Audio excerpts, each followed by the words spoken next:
বিএনপির এক নেতা তিনি বলেছেন আজারি না ভাজারি। আল্লাহর কসম নেতা আপনি ভুল করেছেন, নেতা আপনি ভুল করেছেন। আজারির জনসভায় 20 লক্ষ মানুষ হয়। খালেদা জিয়া তারেক জিয়াও যদি লন্ডন থেকে ফিরে আসে, সমস্ত বিএনপির নেতা ওয়া রাহমাতুল্লাহি ওয়া বারাকাতুহু। শেরপুরের মুসলমানেরা ভালো আছেন তো আপনারা?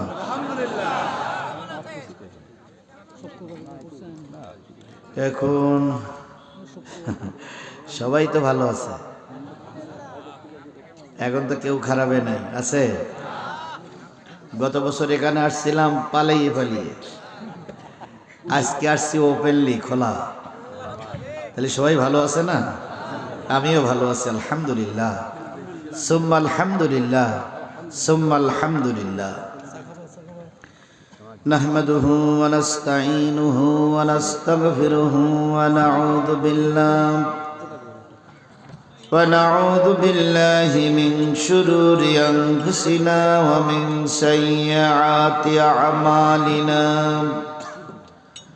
من يهده الله فلا مضل له ومن يضلله فلا هادي له ونشهد أن لا إله إلا الله وحده لا شريك له الذي أرسله بالحق بشيرا ونذيرا وداعيا إلى الله بإذنه وسراجا منيرا فقد قال الله تعالى في كلامه المجيد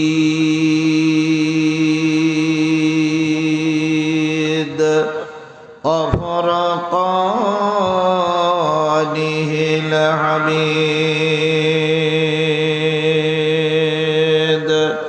أعوذ بالله من الشيطان الرجيم. بسم الله الرحمن الرحيم. والذي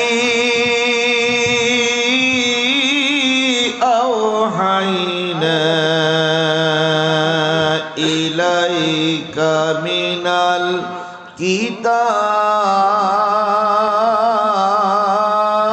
الكتاب هو الحق مصدقا لما بين يديه إن الله بعباده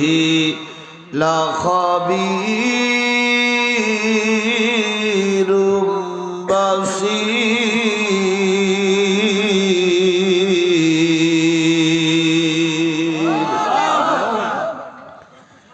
ثم أورثنا الكتاب الذين اصطفينا من عبادنا فمنهم ظالم لنفسه ومنهم مقتصد ومنهم سابق بالخيرات بإذن الله. ذلك هو الفضل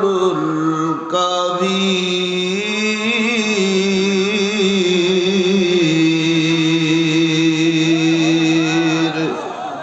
صدق الله المولانا العظيم.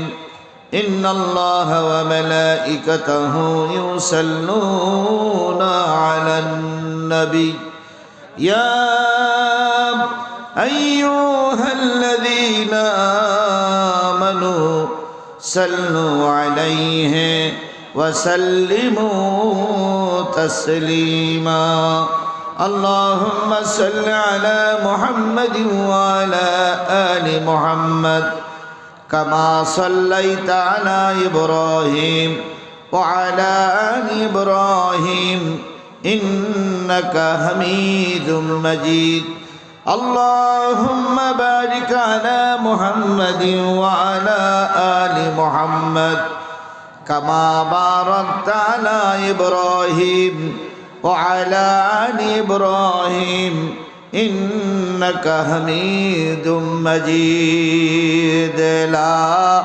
إله সবাই মিলে বলুন লা ইলাহা লা ইলাহা লা ইলাহা ইল্লাল্লাহ মুহাম্মাদুর রাসূলুল্লাহ লা ইলাহা লা ইলাহা লা ইলাহা ইল্লাল্লাহ মুহাম্মাদুর রাসূলুল্লাহ। সকলে জবান খুলে একসাথে এক বাক্যে বলছি সাল্লাল্লাহু আলাইহি ওয়াসাল্লাম। বগুড়া জেলার শেরপুর উপজেলার বেলঘড়িয়া হাট জামে মসজিদ ও হাফিজিয়া মাদ্রাসার উন্নয়ন কল্প অনুষ্ঠিত হচ্ছে একদিন ব্যাপী বিরাট ওয়াজ মাহফিল। স্থান বেলঘড়িয়া হাট জামে মসজিদ ও হাফিজিয়া মাদ্রাসা প্রাঙ্গণ। তারিখ 7 জানুয়ারি 2025, 23 পৌষ 1431 বাংলা, রোজ মঙ্গলবার। আজকের এই ওয়াজ মাহফিলের শ্রদ্ধাভাজন স্বনামধন্য সম্মানিত সভাপতি জনাব আলহাজ মাওলানা মোহাম্মদ দবিবুর রহমান, আমির বাংলাদেশ জামাত ইসলামী শেরপুর উপজেলা শাখা, সাবেক চেয়ারম্যান শেরপুর উপজেলা পরিষদ বগুড়া, সহ সভাপতি জনাব আলহাজ মাওলানা হাফেজ মোহাম্মদ মতিউর রহমান,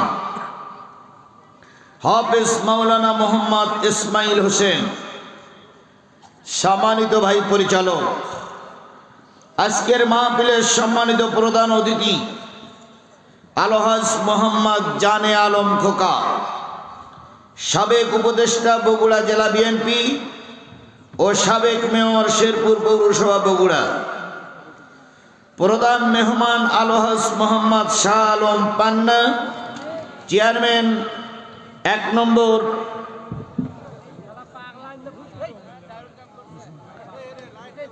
কুসুম্বি ইউনিয়ন পরিষদ, মোহাম্মদ আব্দুল্লাহ আল মুস্তাফিদ নাসিব, সেক্রেটারি বাংলাদেশ জামাত ইসলামী শেরপুর উপজেলা শাখা বগুড়া,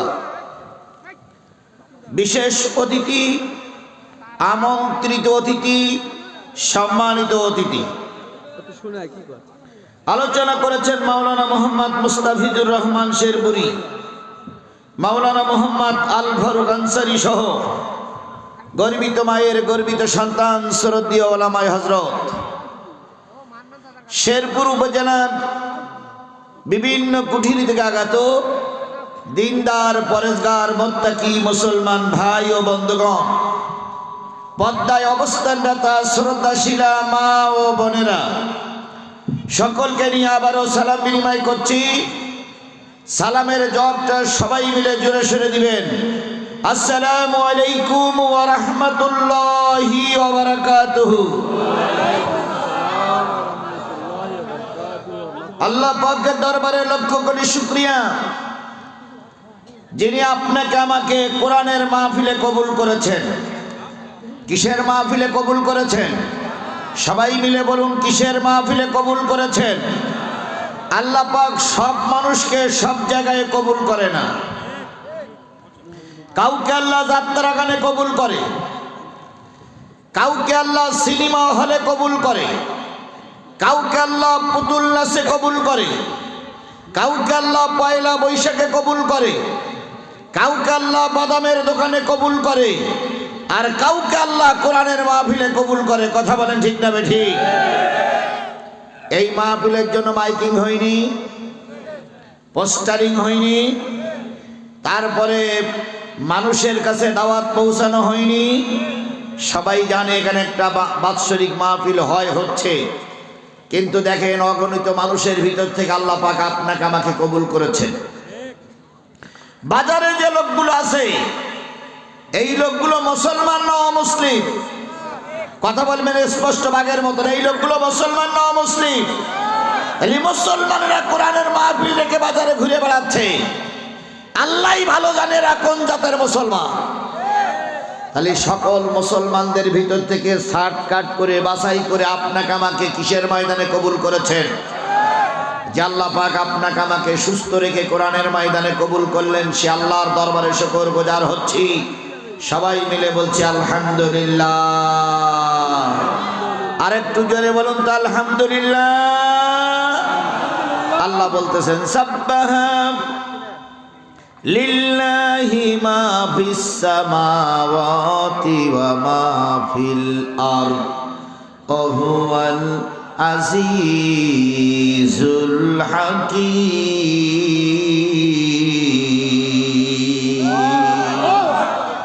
বান্দা শোনো, আসমানে যা আছে, জমিনে যা আছে, আসমানের নিচে যা আছে, জমিনের উপরে যা আছে, জমিনের তলদেশে যা আছে, সাগর উপসাগর নদ নদী খাল বিলের ভিতরে যা আছে, পাহাড়ের ভিতরে যা আছে, ইচ্ছায় হোক আর অনিচ্ছায় হোক, তারা সবাই শুকরিয়া আদায় করে কার? আরেকটু জোরে বলেন, শুকরিয়া আদায় করে কার? কেবলমাত্র শুধুমাত্র একমাত্র মানুষ আল্লাহরে বেমালুম ভুলে যায়। অথচ আল্লাহ পাক আপনাকে আমাকে তৈরি করেছেন কিসের জন্য? ইবাদতের জন্য। আমা খালাকাতুল জিন্না ওয়াল ইনস ইল্লা লিয়াবুদুন।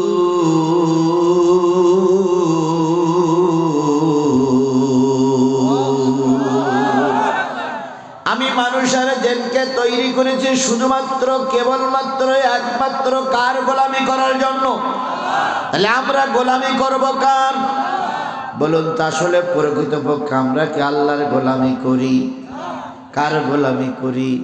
মানুষের গোলামি হচ্ছে।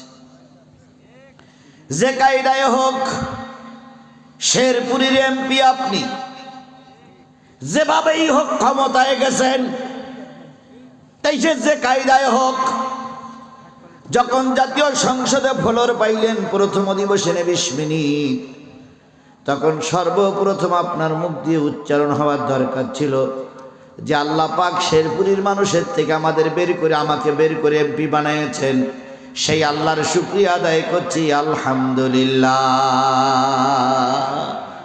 তা না করে কি বক্তব্য দেয়?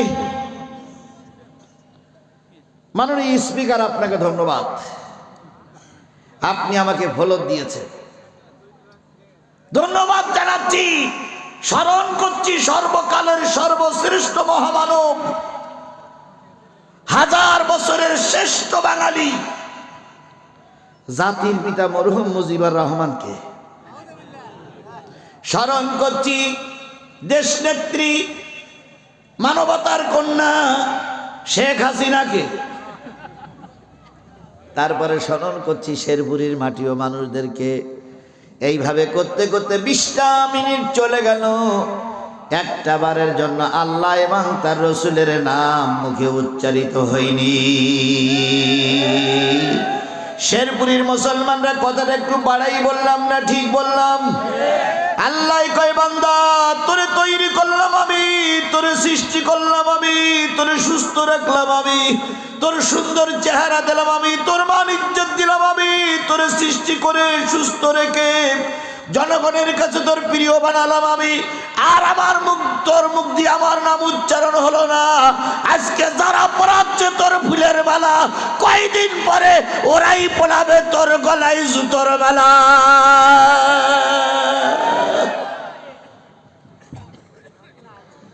তাই হয়েছে না হয়নি? কথা বলেন, হয়েছে না হয়নি? আমরা কখনো পালানো লোক নই, আমরা পালাই না, আমরা পালানো জাত নই। আবহাওয়া খারাপ না? বাইরে কি ম্যাক করছে?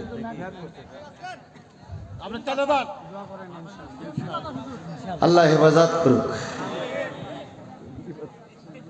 বন্ধুগণ, যেটা বলতেছিলাম, শুকরিয়া আদায় করবো আল্লাহর, তা না করে করলাম জাতির পিতার। শুকরিয়া আদায় করলাম শেখ হাসিনার, শুকরিয়া আদায় করলাম জনগণের। আল্লাহরে বেমালুম ভুলে গেলে কিছুদিন পরে দেখা গেল টোপলা টুপলি বেঁধে ভারতে চলে যাওয়া লেগেছে। এই জন্য সুখে থাকি, দুঃখে থাকি, কষ্টে থাকি, বিপদে থাকি, মুসিবতে থাকি, আরামে থাকি, আনন্দ থাকি, শুকরিয়া আদায় করবো কার? তাহলে সেই আল্লাহর শুকরিয়া আবারও বলছি আলহামদুলিল্লাহ। আরেকটু জোরে বলুন তো আলহামদুলিল্লাহ। আরো জোরে বলছি আলহামদুলিল্লাহ। সর্বকালের সর্বশ্রেষ্ঠ মহামানব, পৃথিবীতে তার চাইতে ভালো লোক আর পৃথিবীতে কেউ ছিল না। আল্লাহ নিজেই বলেছেন তিনি ছিলেন রহমাতাল লিল আলামিন। তিনি হচ্ছেন আমার নবী, আপনার নবী, আমাদের নবী, আমাদের সকলের নবী জনাবে মুহাম্মদ রাসূলুল্লাহ সাল্লাল্লাহু আলাইহি সাল্লামের নামে লক্ষ কোটি দুরূদ আর সালাম। সবাই মিলে বলছি সাল্লাল্লাহু আলাইহি ওয়াসাল্লাম। বন্ধুগণ, স্পষ্ট করে বলুন তো, নবীর চাইতে ভালো মানুষ এই সমাজে কেউ ছিল?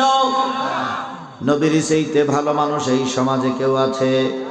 কিয়ামত পর্যন্ত যদি নবীর চাইতে ভালো মানুষ তালাশ করা হয়, সব যন্ত্রগুলো বিকল হয়ে যাবে, কিন্তু নবীর চাইতে ভালো মানুষ আর সমাজে খুঁজে পাওয়া যাবে না।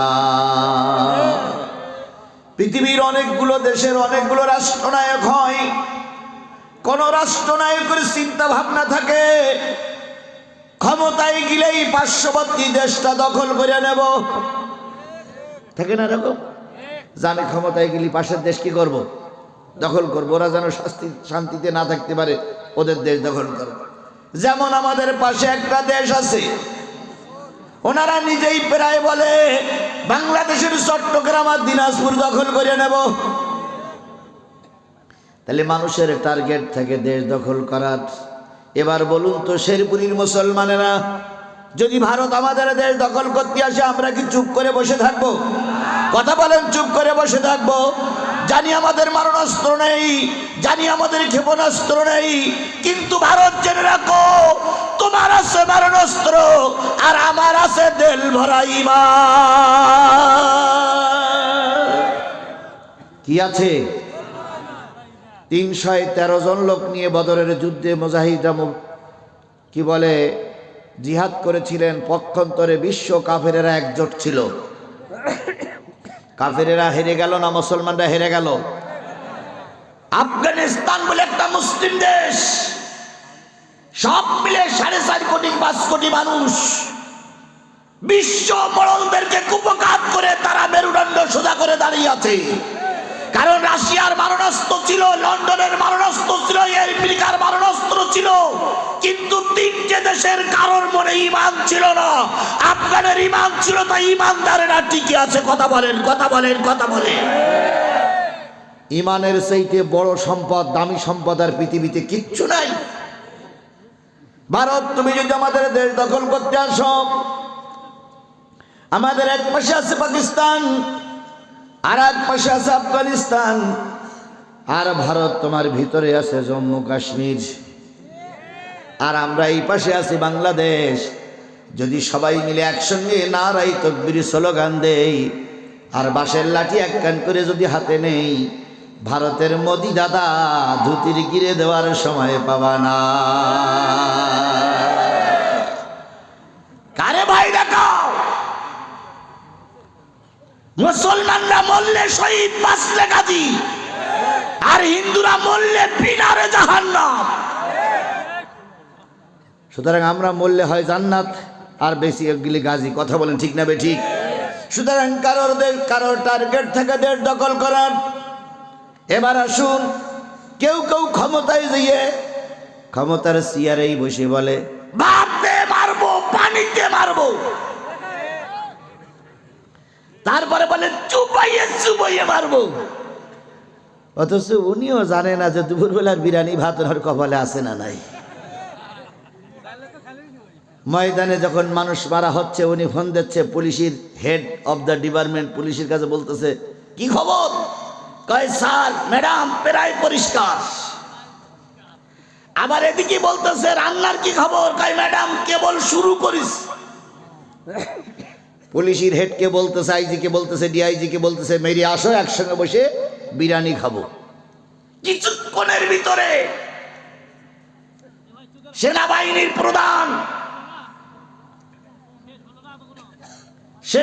প্রধান দিয়ে বলতেছে ম্যাডাম লাইন খারাপ। কয় কি হয়েছে? কয় ওরা শাহবাগ পর্যন্ত আইছে, আর 45 মিনিট সময় পাইলেই ওরা আপনার আলু ভর্তা করে ফেলবে। ম্যাডাম বললেন আমার বিরিয়ানি।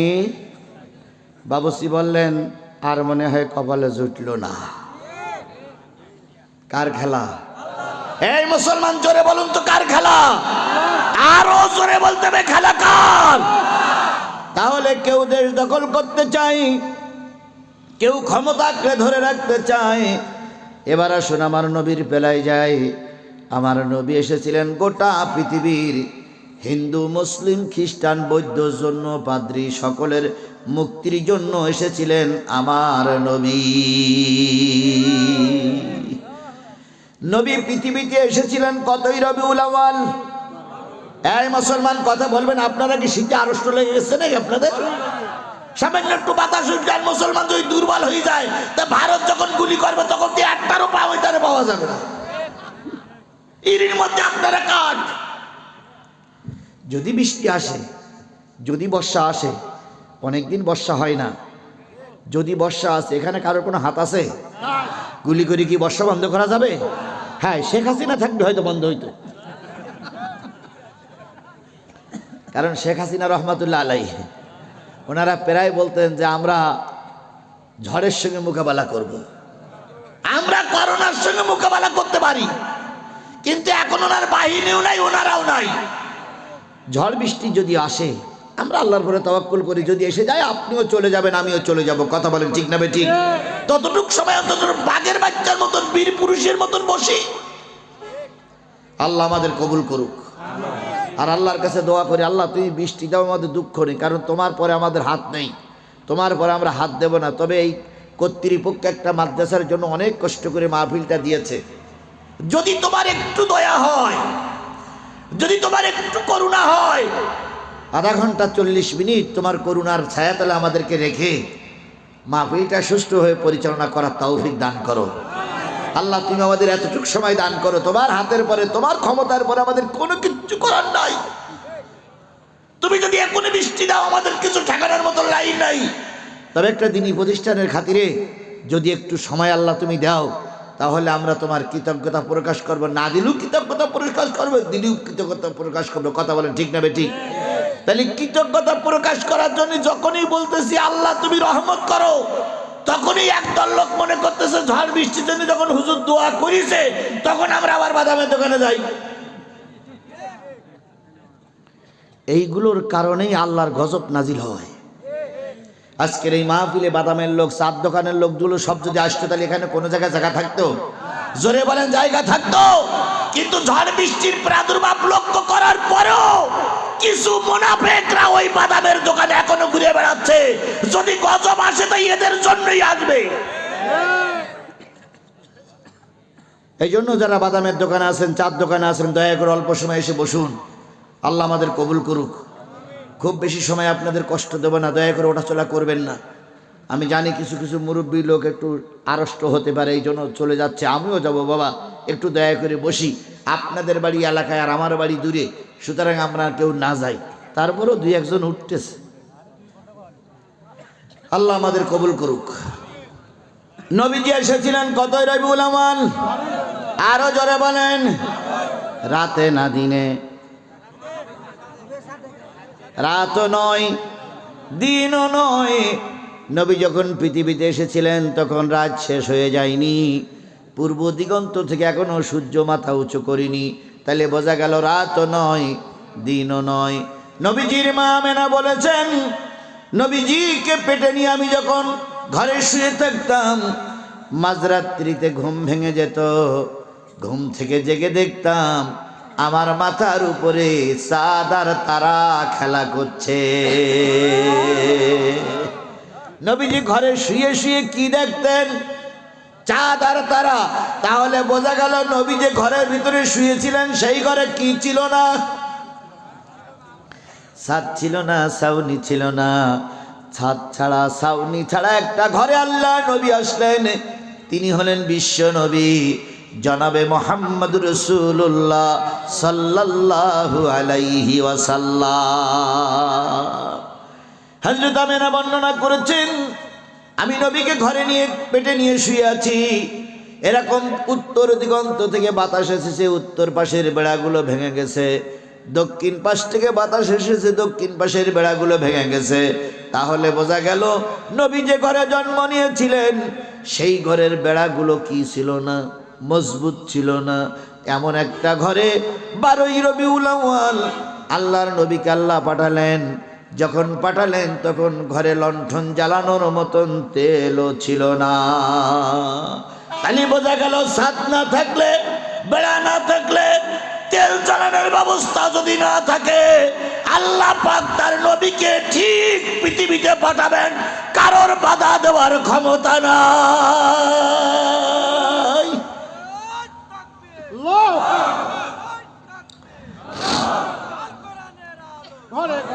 আল্লাহ নবী সাল্লাল্লাহু আলাইহি ওয়াসাল্লাম আসলেন। গোটা মক্কায় সংবাদ হয়ে গেল, চাঁদের মতন ফুটফুটে নূরের আলোয় ঝলমল করে একটা মানুষ আমেনার পেট থেকে দুনিয়ায় এসেছে। সবাই আসলো দেখতে, কেউ বা দেখতে আসলো না। নবীর ভুবি আম্মা উম্মে হানি ছিলেন একটু দূরে।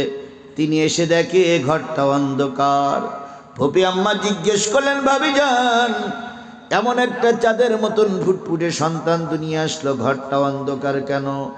আমেনা বললেন, বোন, লণ্ঠন জ্বালানোর মতন তেল আমার ঘরে নাই।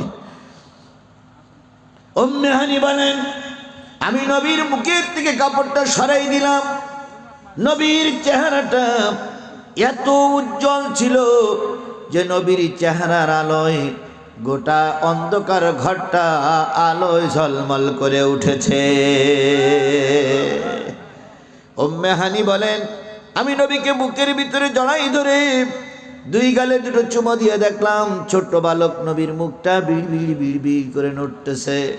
আমি জিজ্ঞেস করলাম, বালক তুমি কি বলো, আমরা তো বুঝি না। নবী যখন একটু বড় হয়ে গেল, নবীর কাছে জিজ্ঞেস করা হয়েছিল, আব্দুল্লাহর বেটা মোহাম্মদ, জন্মের পরে তুমি বিড় বিড় করে কি বলেছিলে? নবী বলেছিলেন, ভুবি আম্মা, জন্মের পরে কেঁদেছিলাম, রব্বি হাবলি উম্মতি, আয় আল্লাহ আমার গুনাহগার উম্মতগুলোরে মাফ করে দাও। শেরপুরের মুসলমানেরা বুকে হাত দিয়ে বলুন তো, আপনারা কি সেই নবীর উম্মত? কথা বলেন, আপনারা কি সেই নবীর উম্মত? আরেকটু জোরে বলেন, আপনারা কি সেই নবীর উম্মত? তাহলে সেই নবীর উম্মত যদি হয়, ওই নবীর পরে নাজিল হইছে কি? সেই কোরআনের আলোচনা হচ্ছে। আপনি যদি নবীর উম্মত হন, অবশ্যই আপনি দোকানে বাজারে বাদাম খাইতে পারেন না। আপনি নবীর উম্মত হইলে কোরআনের মাহফিলে অবশ্যই আপনাকে আসা লাগবে।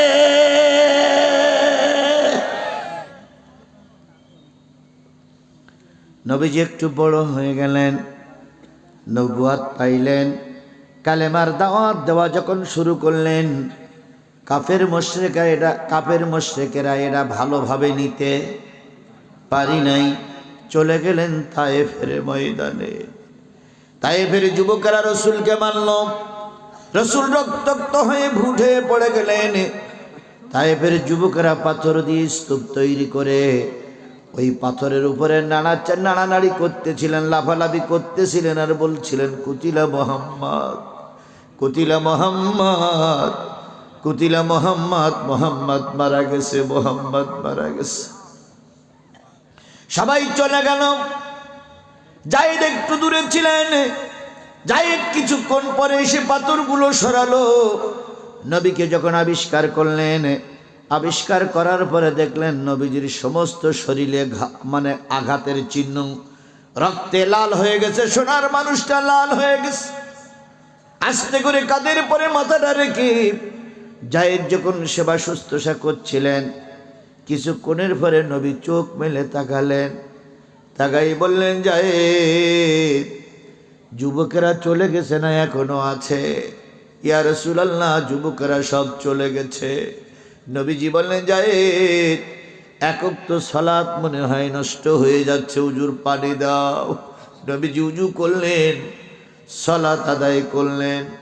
উপরের দিকে তাকাই দেখে জিবরিল বিরাট বিরাট পাথরগুলো নিয়ে নবীজির মাথার উপরে ঘুরে বেড়াচ্ছে আর বলতেছে, হাবিব, একটাবার আদেশ করুন, যারা আপনাকে রক্তাক্ত করেছে তাদেরকে ফিসে ডালা করে মেরে দেব। নবীজি বললেন, জিবরিল, আল্লাহরে বলো আল্লাহ যেন রাগ করে না। সবাই যদি মারা যায়, কালেমার দাওয়াত আমি নবী কারে শোনাবো? তাহলে তায়েফের ময়দানে মার খাওয়ার পরেও কাদের কথা ভাবলেন? উম্মতের কথা। আপনারা কি সেই উম্মত? এখনো যারা বাজারে ঘুরে বেড়াচ্ছেন তারা কি সেই উম্মত?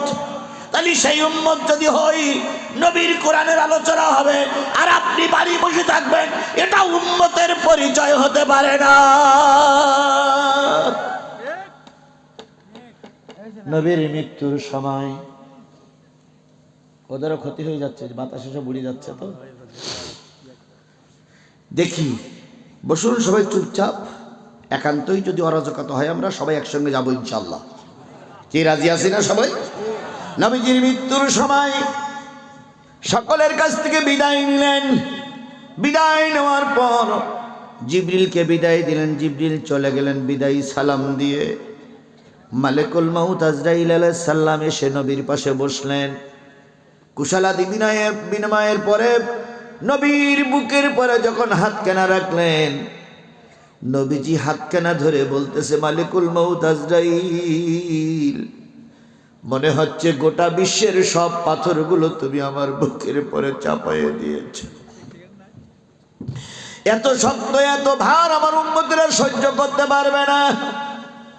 তুমি দয়া করে হাতটা উঠাও। আজরাইল যখন হাতটা উঠালেন, আল্লাহ পাক ডাক দিয়ে বলেন, হাবিব,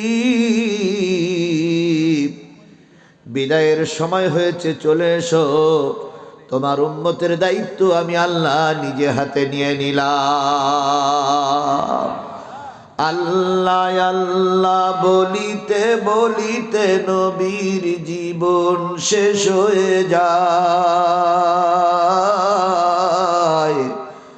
মুখে শুধু করুণ স্বরে কয়, ইয়া উম্মতি হায় হায়। তাহলে নবী মৃত্যুর সময় কাঁদলেন কাদের জন্য? আরো জোরে বলেন কাদের জন্য? আরো জোরে বলেন কাদের জন্য? এবার রোজে মাহশরের ময়দানে চলে যান। রোজে মাহশরের ময়দানে কাউকে এখন উঠানো হয় নাই। আল্লাহ নিজেই বলবেন, ফেরেশতারা যাও আমার নবীকে ডেকে নিয়ে এসো। নবীর কবরের পাশে যেই বলা হবে, ইয়া রাসূলুল্লাহ উঠে আসেন। নবী মাথা উঁচু করে দেখবে মহাশরের ময়দানে একটাও লোক নাই।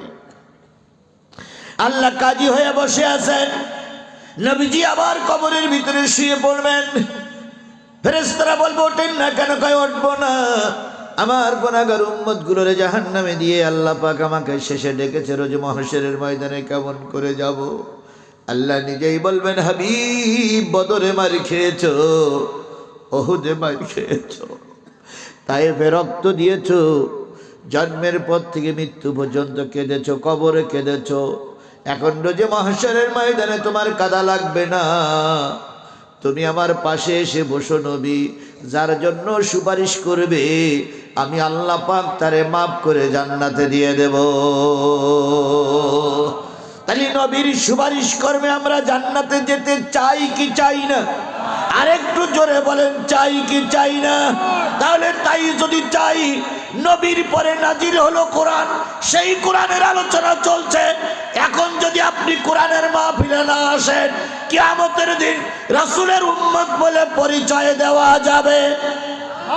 সুতরাং সেই রাসূলের উম্মত হয়ে রাসূলের নামে দুরূদ আর সালাম দিয়ে শুরু করছি, কারো জবান বন্ধ থাকবে না, সকলে মিলে বলছি সাল্লাল্লাহু আলাইহি ওয়াসাল্লাম। বন্ধুগণ, আরেকটা মিনিট খেয়াল করি, বলুন তো এই পৃথিবীর সবচাইতে বড় মালিক কে? আল্লাহর উপরে আর কেউ আছে? আল্লাহর নিচে আর কেউ আছে? কিয়ামত পর্যন্ত আল্লাহর উপরে নিচে আল্লাহর সমকক্ষ কেউ হবে? কুল হু আল্লাহু আহাদ আল্লাহুস সামাদ লাম ইয়ালিদ ওয়া লাম ইউলাদ ওয়া লাম ইয়াকুল লাহু কুফুয়ান আহাদ। সুতরাং আল্লাহই শেষ, আল্লাহই প্রথম, আল্লাহই সব। তাহলে আল্লাহর উপরে আর কেউ? তাহলে আল্লাহ হলো ব্রহ্মাণ্ডের একাচ্ছত্র মালিক। এবার বলুন তো, পৃথিবীতে যত ভালো মানুষ আসুক, নবীর চাইতে ভালো মানুষ আর সমাজে কেউ আসবে? কেউ আসবে? তাহলে আল্লাহ সবার উপরে শ্রেষ্ঠ, মানুষের ভিতরে নবী সবার চাইতে শ্রেষ্ঠ। এবার বলুন তো, যতগুলো ধর্মীয় কিতাব পৃথিবীতে মানুষের কল্যাণের জন্য কেউ তৈরি করেছে, কারোর পক্ষ থেকে নাজিল হয়েছে, কোরআনের চাইতে নির্ভুল কিতাব আর পৃথিবীতে কিছু ছিল? এখন আছে? তাহলে আল্লাহ বলো, রসুল বলো, কিতাব বলো, ওই কিতাবের আলোচনা শোনার জন্য নিঃসন্দেহে এখানে যারা বসে আছেন, এই সমাজের শেরপুরের ভিতরে সবচাইতে সর্বশ্রেষ্ঠ মানুষ আপনারা। এই মুহূর্তে আপনাদের সেই শ্রেষ্ঠ মানুষ আর এই শেরপুরি কেউ নাই। সেই শ্রেষ্ঠ মানুষ আমরা শেষ মোনাজাত পর্যন্ত থাকতে চাই। আপনারা কি রাজি আছেন? আরো জোরে বলেন, রাজি আছেন? কারা কারা রাজি আছেন? দুই হাত তুলে একটু আল্লাহরে দেখান তো। অনেকেই শোনেন, অনেকেই কিন্তু হাত উঠাচ্ছে না যে শেষ পর্যন্ত আমি থাকতে পারি কিনা। ভাই, আমি বেগতিক দেখলে আপনিও চলে যাব, আপনিও চলে যাব। তাহলে সবাই মিলে একটু হাত তুলে একটা মালিকের নামে তাকবীর দেন তো। লিল্লাহে তাকবীর।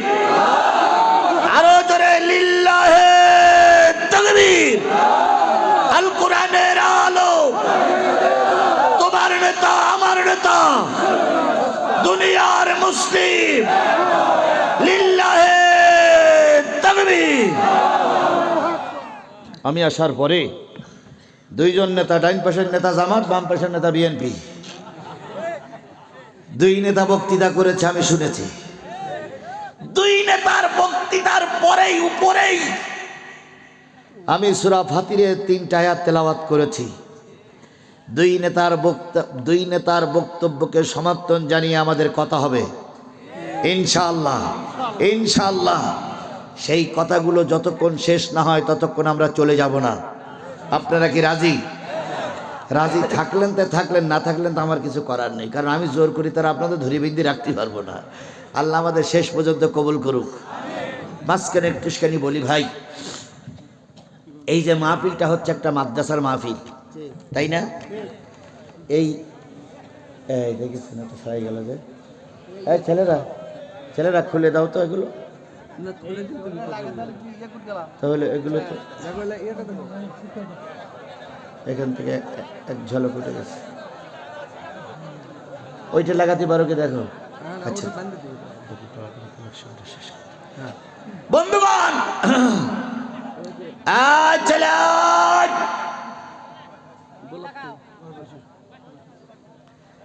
এই মাহফিল ভিকু মিম্মা তুহিব্বুন আল্লাহ মা তুনফিকু, আল্লাহ গোপনে দান করলো দেখে, প্রকাশ্য দান করলো দেখে। কথা বলেন ঠিক নেবে ঠিক?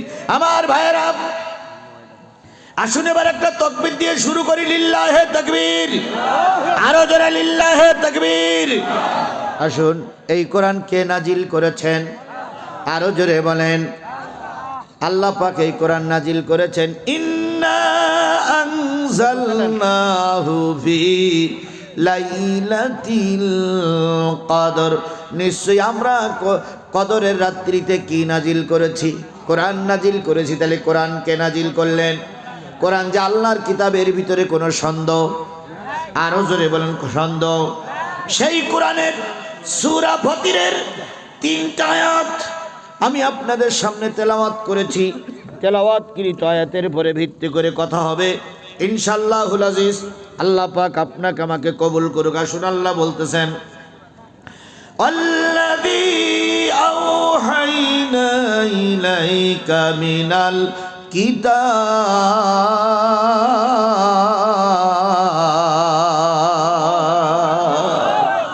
ওগো নবী, ওহীর মাধ্যমে আমি বা আমরা সবাই মিলে যে কিতাব তোমার পরে নাজিল করেছি, হু আল্লাহ, ওই কিতাব অবশ্যই সত্য। তাহলে কোরআন নাজিল করেছেন কে? এই কিতাব সত্য কে বললেন? আরেকটু জোরে বলেন, কে বললেন? এই কোরআন সত্য না মিথ্যা আমি আপনাদের কাছে জানতে চাই। অবশ্যই সত্য। জালিকাল কিতাবু লা রাইবা ফি,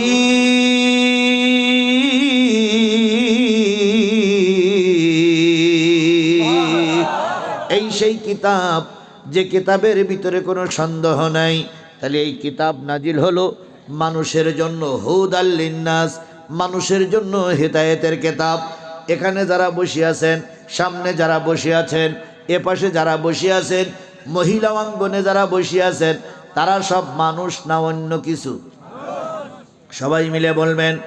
যারা এই 15 বছর দেশ স্বাধীন করলো, দেশটা রেখে লুটিপুটে সর্বনাশ করলো, ওরা কি মানুষ না অমানুষ? মানুষ। যারা বিএনপি করে তারা কি মানুষ? যারা জামাত ইসলাম করে তারাও কি মানুষ? তাহলে এই কোরআন নাজিল হয়েছে কাদের জন্য? তাহলে আওয়ামী লীগের জন্য এই কোরআন, জামাতের জন্য এই কোরআন, বিএনপির জন্য এই কোরআন, জাতীয় পার্টির জন্য এই কোরআন, মুসলমানের জন্য এই কোরআন, হিন্দুর জন্য এই কোরআন, খ্রিস্টানের জন্য এই কোরআন, বৌদ্ধের জন্য এই কোরআন। এই কোরআন সকল মানুষের জন্য। এবার আসুন, এই কোরআন যে নাজিল হলো মানুষের জন্য, এই কোরআন কি জন্য নাজিল হলো আমাদের জানা দরকার আছে না নাই? আপনারা আসছেন কি শোনার জন্য? আপনাদের একটা দাবি আছে না নাই? দাবিটা কি? আপনারা কি শুনবেন? কোরআন শুনবেন। কমিটি আপনাদের দাওয়াত করে নিয়ে আসছে, কমিটির একটা দাবি আছে না নাই? সে দাবিটা কি? হ্যাঁ না, সে দাবিটা হলো আপনাদের বসার ব্যবস্থা করে দেব, আপনাদের ভালো কোরআন শোনাবো, আপনারা আমাদের মাদ্রাসায় একটু কি করবেন? দান করবেন। তাহলে কমিটির দাবি হলো ভালো পরিবেশ নিয়ে আসবো, ভালো বক্তা নিয়ে আসবো, তোমাদের শোনাবো, তোমরা আমাদের মাদ্রাসার দিকে একটা লক্ষ্য করবে। এটা হলো তো আপনাদের দাবি, ওটা হলো কমিটির দাবি। আর আমি আসছি, আমার কাছে আপনাদের দাবি কোরআন শোনার, আর আমারও কিন্তু আপনাদের কাছে একটা দাবি আছে। সেই দাবিটা কি? যে শেষ মোনাজাত না করা পর্যন্ত যাওয়া যাবে না। তাহলে সকলের প্রতি দাবি আছে। এবার বলুন তো, কোরআন আপনার পরে নাজিল হয়েছে, কোরআন আপনাদের কাছে দাবি আছে না নাই? অবশ্যই কোরআন আপনাদের কাছে দাবি নিয়ে বসে আছে। সেই কোরআনের দাবি, কোরআন এবং হাদিস অনুসারে যেটা পেয়েছি, ওই কোরআনের দাবি হলো 6টা। কয়টা? অন্তত আর কোনো ওজ না হোক, এই 6টা দাবি অন্তত শুনে যান। কয়টা দাবি? আরো জোরে বলেন। কোরআনের দাবি আপনাদের কাছে, আমার কাছে, বক্তার কাছে, বিএনপির কাছে, জাতীয় পার্টির কাছে, জামাতের কাছে কোরআনের দাবি কয়টা? 6টা দাবি যাচ্ছি। তার আগে বলুন তো, কোরআনের বিষয়বস্তু কয়টা? এই কোরআন কয়টা বিষয় আছে এর ভিতরে? 5টা। কোরআনের বিষয়বস্তু কয়টা? 5টা। আর কোরআনের দাবি কয়টা? 6টা। কোরআনের বিষয়বস্তু হলো 5টা, আল্লাহ রাব্বুল আলামিনের রাসূল বলেন নাযালাল কোরআন আলা খামসিন, 5টা বিষয়ের উপরে কোরআন নাজিল হয়েছে। কয়টা বিষয়? 1 নম্বর হালাল, 2 নম্বর হারাম, 3 নম্বর মুহকাম, 4 নম্বর মুতাশাবিয়া, 5 নম্বর হালাল ফাহাল্লা, 5 নম্বর হলো মুতাশাবিয়া, 5 নম্বর হলো আমসাল, ফাহাল্লা হালালাহু ফাহাররামা হারামাহু, আমিলু মুহকামান আমিনু মুতাশাবিয়ান ফাতাবিরুল আমসাল ইল্লা ফাদাখালাল জান্নাহ। নবী বলেন কোরআন কয়টা বিষয় নাজিল হয়েছে? একটা হলো হালাল, একটা কি? আরো জোরে বলেন, একটা কি? এবার বলুন তো, ছাগলের গোশত খাওয়া কি? হালাল। গরুর গোশত খাওয়া কি? মহিষের গোশত খাওয়া কি? মুরগির গোশত খাওয়া কি? এগুলো যেমন হারাম হালাল। এবার বলুন তো, ছাগল জবাই করলে কয় সের গোশত হয়? কয় কেজি গোশত হয়? একটু শরীর স্বাস্থ্য যদি ভালো হয় তাহলে 12 কেজি 14 কেজি গোশ হয়। এবার একটা কুকুর জবাই করলে কয় কেজি গোশ হয়? কাছাকাছি। এবার বলুন তো, কুকুরের গোশত লাল না সাদা? ছাগলের গোশত লাল না সাদা? ছাগলের গোশত লাল, কুকুরের গোশত লাল। ছাগলের গোশত খাওয়া হালাল, আর কুকুরের গোশত খাওয়া কি? আরো জোরে বলেন, কুকুরের গোশত খাওয়া কি? এই হারামটা কে বলে দিলেন? আল্লাহ। এবার বলুন তো, গরুর গোশত খাওয়া কি? এবার বলুন তো, গরুর গোশত খাওয়া যদি হালাল হয়, বাঘের গোশত খাওয়া কি? হারাম। তাহলে গোশত হইলেই হবে না, যেটা আল্লাহ হালাল করেছে ওইটাই গ্রহণ করতে হবে, যেটা আল্লাহ হারাম করেছে ওইটা বর্জন করতে হবে। ঠিক তদ্রূপ নেতা হইলেই হবে না, নেতা বৈধ হওয়া লাগবে। বৈধ নেতা ছাড়া অবৈধ নেতা যদি হয়, সেটা নেতা হালাল নেতা হয় না। বিয়ে করলে কি হয়? সন্তান হয় না? বউ হওয়ার পরে সন্তান হয়। বিয়ে করলে বউ হয়, এটা তো সত্য কথা। এইবার বিয়ে করার পরে 2-1 বছর পরে কি হয়? সন্তান হয়। তাহলে বিয়ে হালাল, সন্তানও হালাল। তাহলে বিয়ে করলে সন্তান হয়। বলুন তো, বিয়ের আগেও কিছু কিছু জায়গায় সন্তান হয়, হয় না? হ্যাঁ, হয় না? বলেন, হয় না? হয় না? আচ্ছা বলুন তো, বিয়ে করার সন্তান হালাল, আর বিয়ে না করলে সন্তান কি?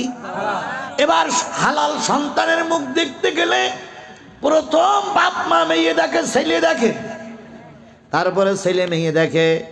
দিনখান পরে বিয়ের বাদ্য বাজনা বাজে, তারপরে বিয়ের সানাই বাজে।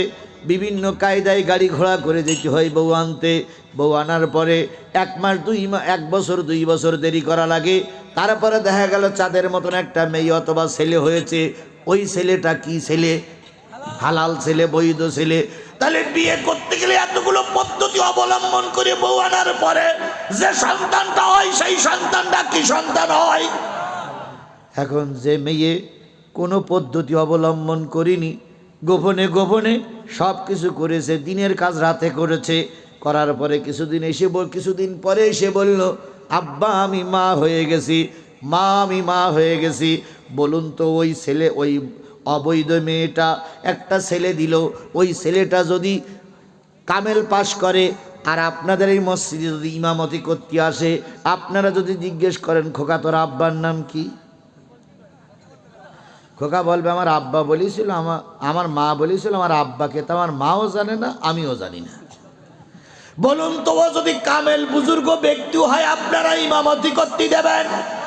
শরিয়াতের মসলা আমি যাচ্ছি, সামাজিক যেটা বলতেছি, ওর কি ইমামতি করতে দেবেন? কেন দেবেন না? ওর কি ঠিক নাই? বাপ ঠিক নাই। তাহলে বাপ না ঠিক না হলে যদি ওই ছেলে ইমামতি করার অযোগ্য হয়, ঠিক তদ্রূপ আমাদের দেশের বিগত 15 বছর কিছু নেতা হইছে, যেই নেতাদের বাপ ঠিক ছিল না। বাপ ঠিক ছিল না মানে ভোটের দিন কান ছিল না। দিনের ভোট কিসে করেছে? রাতে করেছে। কেউ ভোট দিতে যায় নাই, হঠাৎ করে এসে বলতেছে আমি নেতা।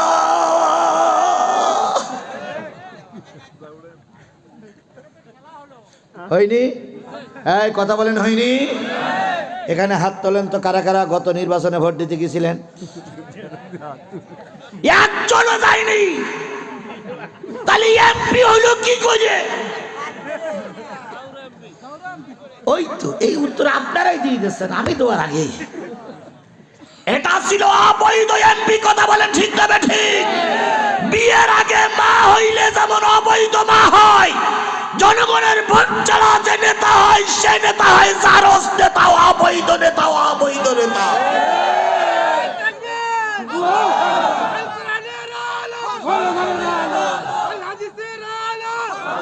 তাহলে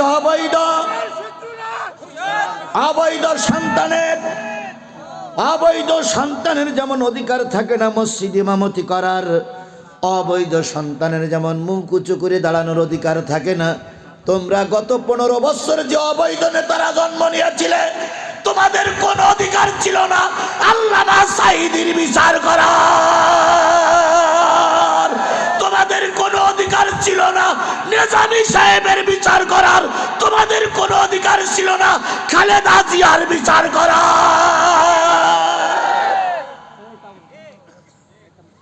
কথা বোঝেন? কারণ ওরা ছিল কি জাতিতে কি অবৈধ। তাহলে অবৈধ সন্তানের কোনো অধিকার নেই বাংলাদেশের কোনো জায়গায় ইমামতি করার, অবৈধ নেতার কোনো অধিকার নেই রাজনৈতিক দলের নেতাদের বিচার করার। তাহলে বোঝা গেল বিগত 15.5টা বছর যত বিচার ফয়সালা হয়েছে সব বিচার ফয়সালা অবৈধ। আর অবৈধ রায়ে আল্লামা সাঈদীকে জেল দেওয়া হয়েছিল, অবৈধ রায়ে নিজামীকে ফাঁসিতে ঝুলানো হয়েছে, অবৈধ জিয়াকে তারেক জিয়াকে দেশ থেকে বের করে দেওয়া হয়েছে। এই অবৈধ রায় আমরা মানি না, মানি না, মানি না। সুতরাং এই অবৈধ রায়ের বিরুদ্ধে আমাদের এখন অ্যাকশনে নামতে হবে। এখনো কিছু কিছু অবৈধ সন্তানেরা আছে এখানে মাথা গুঁজে চুপ করে বসে আছে, আর ওদিক শেখ হাসিনা রহমাতুল্লাহ আলাইহি আমি হাসিতেছি, আর এনারা কয় ম্যাডাম আইন আইন আইন। ওই আশা বন্ধ করে দাও। বাংলাদেশের 17-18 কোটি মানুষ বেঁচে থাকা অবস্থায় বাংলাদেশ আওয়ামী লীগকে আর কখনো ক্ষমতার মস্তদে বসতে দেওয়া হবে না। স্পষ্ট করে শোনো, ক্ষমতার মস্তদের আওয়ামী লীগকে বসতে দেওয়া হবে না। যদি মনে করো আমাদের দেশে থাকবে না, চলে যাও। তোমাদের মতন অবৈধ লোকদের আমাদের দেশে থাকা দরকার নাই।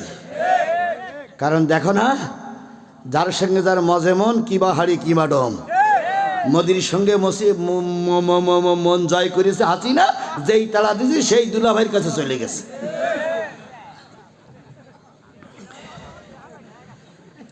কথা ঠিক আছে না ঠিক আছে? তাহলে বুঝতে হবে কোরআন শরীফে হালাল বলা হলে হারাম বলা হলে হারাম পন্থা ইসলাম গ্রহণ করে না। কোরআন শরীফের ভিতরে 3 নম্বর হুকুম মুহকাম, ওয়াকাতাবনা আলাইহিম ফিহা আন্নান নাফসা বিন নাফসি ওয়াল আইনা বিল আইনি ওয়াল আনফা বিল আনফি ওয়াল উযুনা বিল উযুনি ওয়াস সিন্না বিস সিন্নি ওয়াল জুরুহা কিসাস। আল্লাহ রাব্বুল আলামিন বলেন, আমি কোরআনে হুকুম করলাম হত্যার বিনিময়ে হত্যা করো। কার নির্দেশ? আরো জোরে বলেন কার নির্দেশ? শেরপুরের কোনো মানুষ কি শহীদ হয়নি? শেরপুরের মানুষের নামে মামলা হয়নি? জোরে বলেন হয়েছে কিনা? তাহলে মামলা হয়েছে অবৈধভাবে। আল্লাহর বিধান যদি চালু হয় তোমাকেও মামলায় জড়ানো হবে। অনেক মাহফিলে আমাদের উঠতে দেওয়া হয়নি। আজকের এই যে মাহফিল আমরা করতেছি, গত বছর এই মাহফিলে গোলাপের নেতৃত্বে, মোকাল্লামের নেতৃত্বে ওই শেরপুর থেকে আসতে হয়েছিল আমাদের মোটর সাইকেলে টুপি খুলে মুখ বেঁধে। সেদিন আমরা কি দোষ করেছিলাম? একটাই দোষ,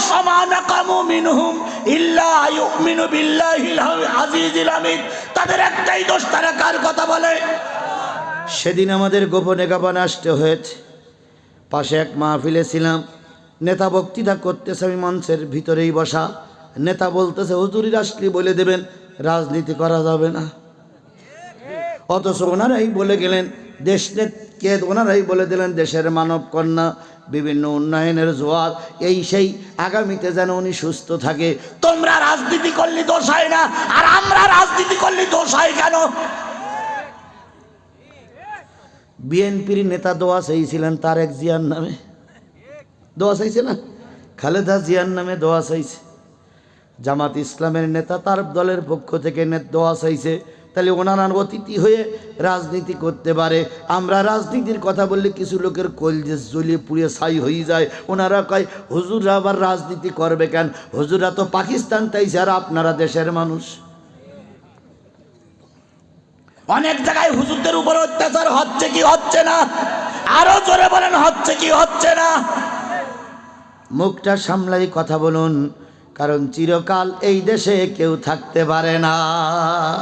একসময় আমাদের দেশের এক নেতা বলতেন খেলা হবে, খেলা হবে।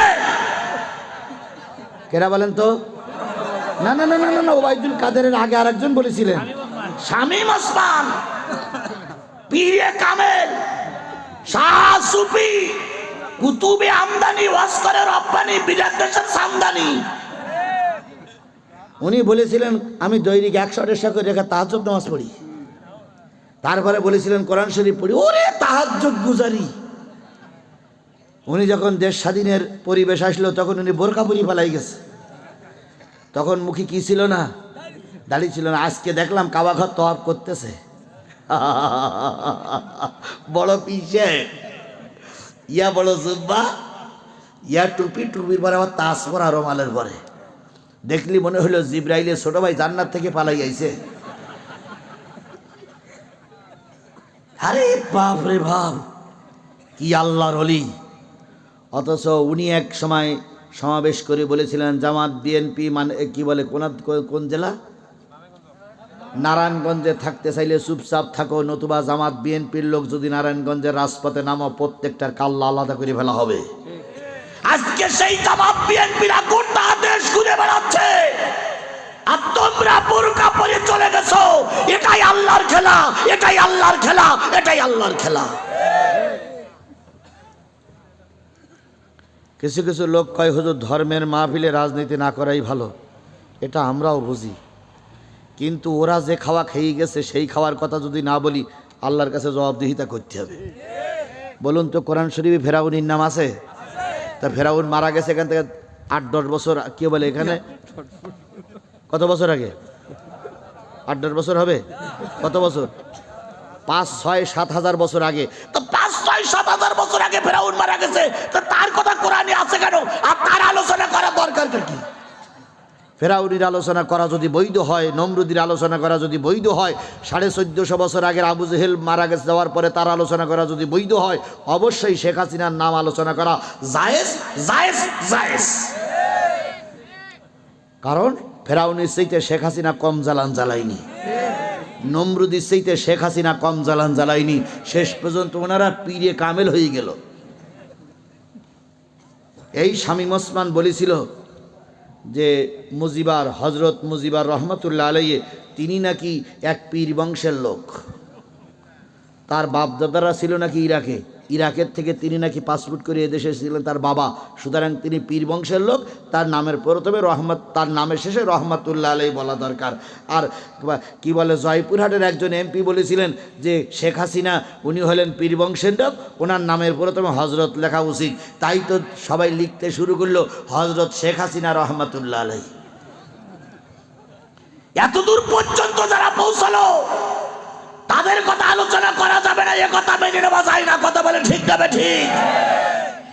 শেখ হাসিনা বিগত 15 বছরে যে পরিমাণ সম্পদ তার এমপি মন্ত্রীরা লুট করে নিয়ে গেছে, ওই টাকাগুলো যদি ফিরত আনা যায়, 10 বছর বাংলাদেশের মানুষেরা কোনো বাজেট ছাড়াই ঠ্যাংয়ের পরে ঠ্যাং দিয়ে বসে বসে খাবে। 10 বছরে কোনো কৃষকের মাঠে আলু লাগানো লাগবে না।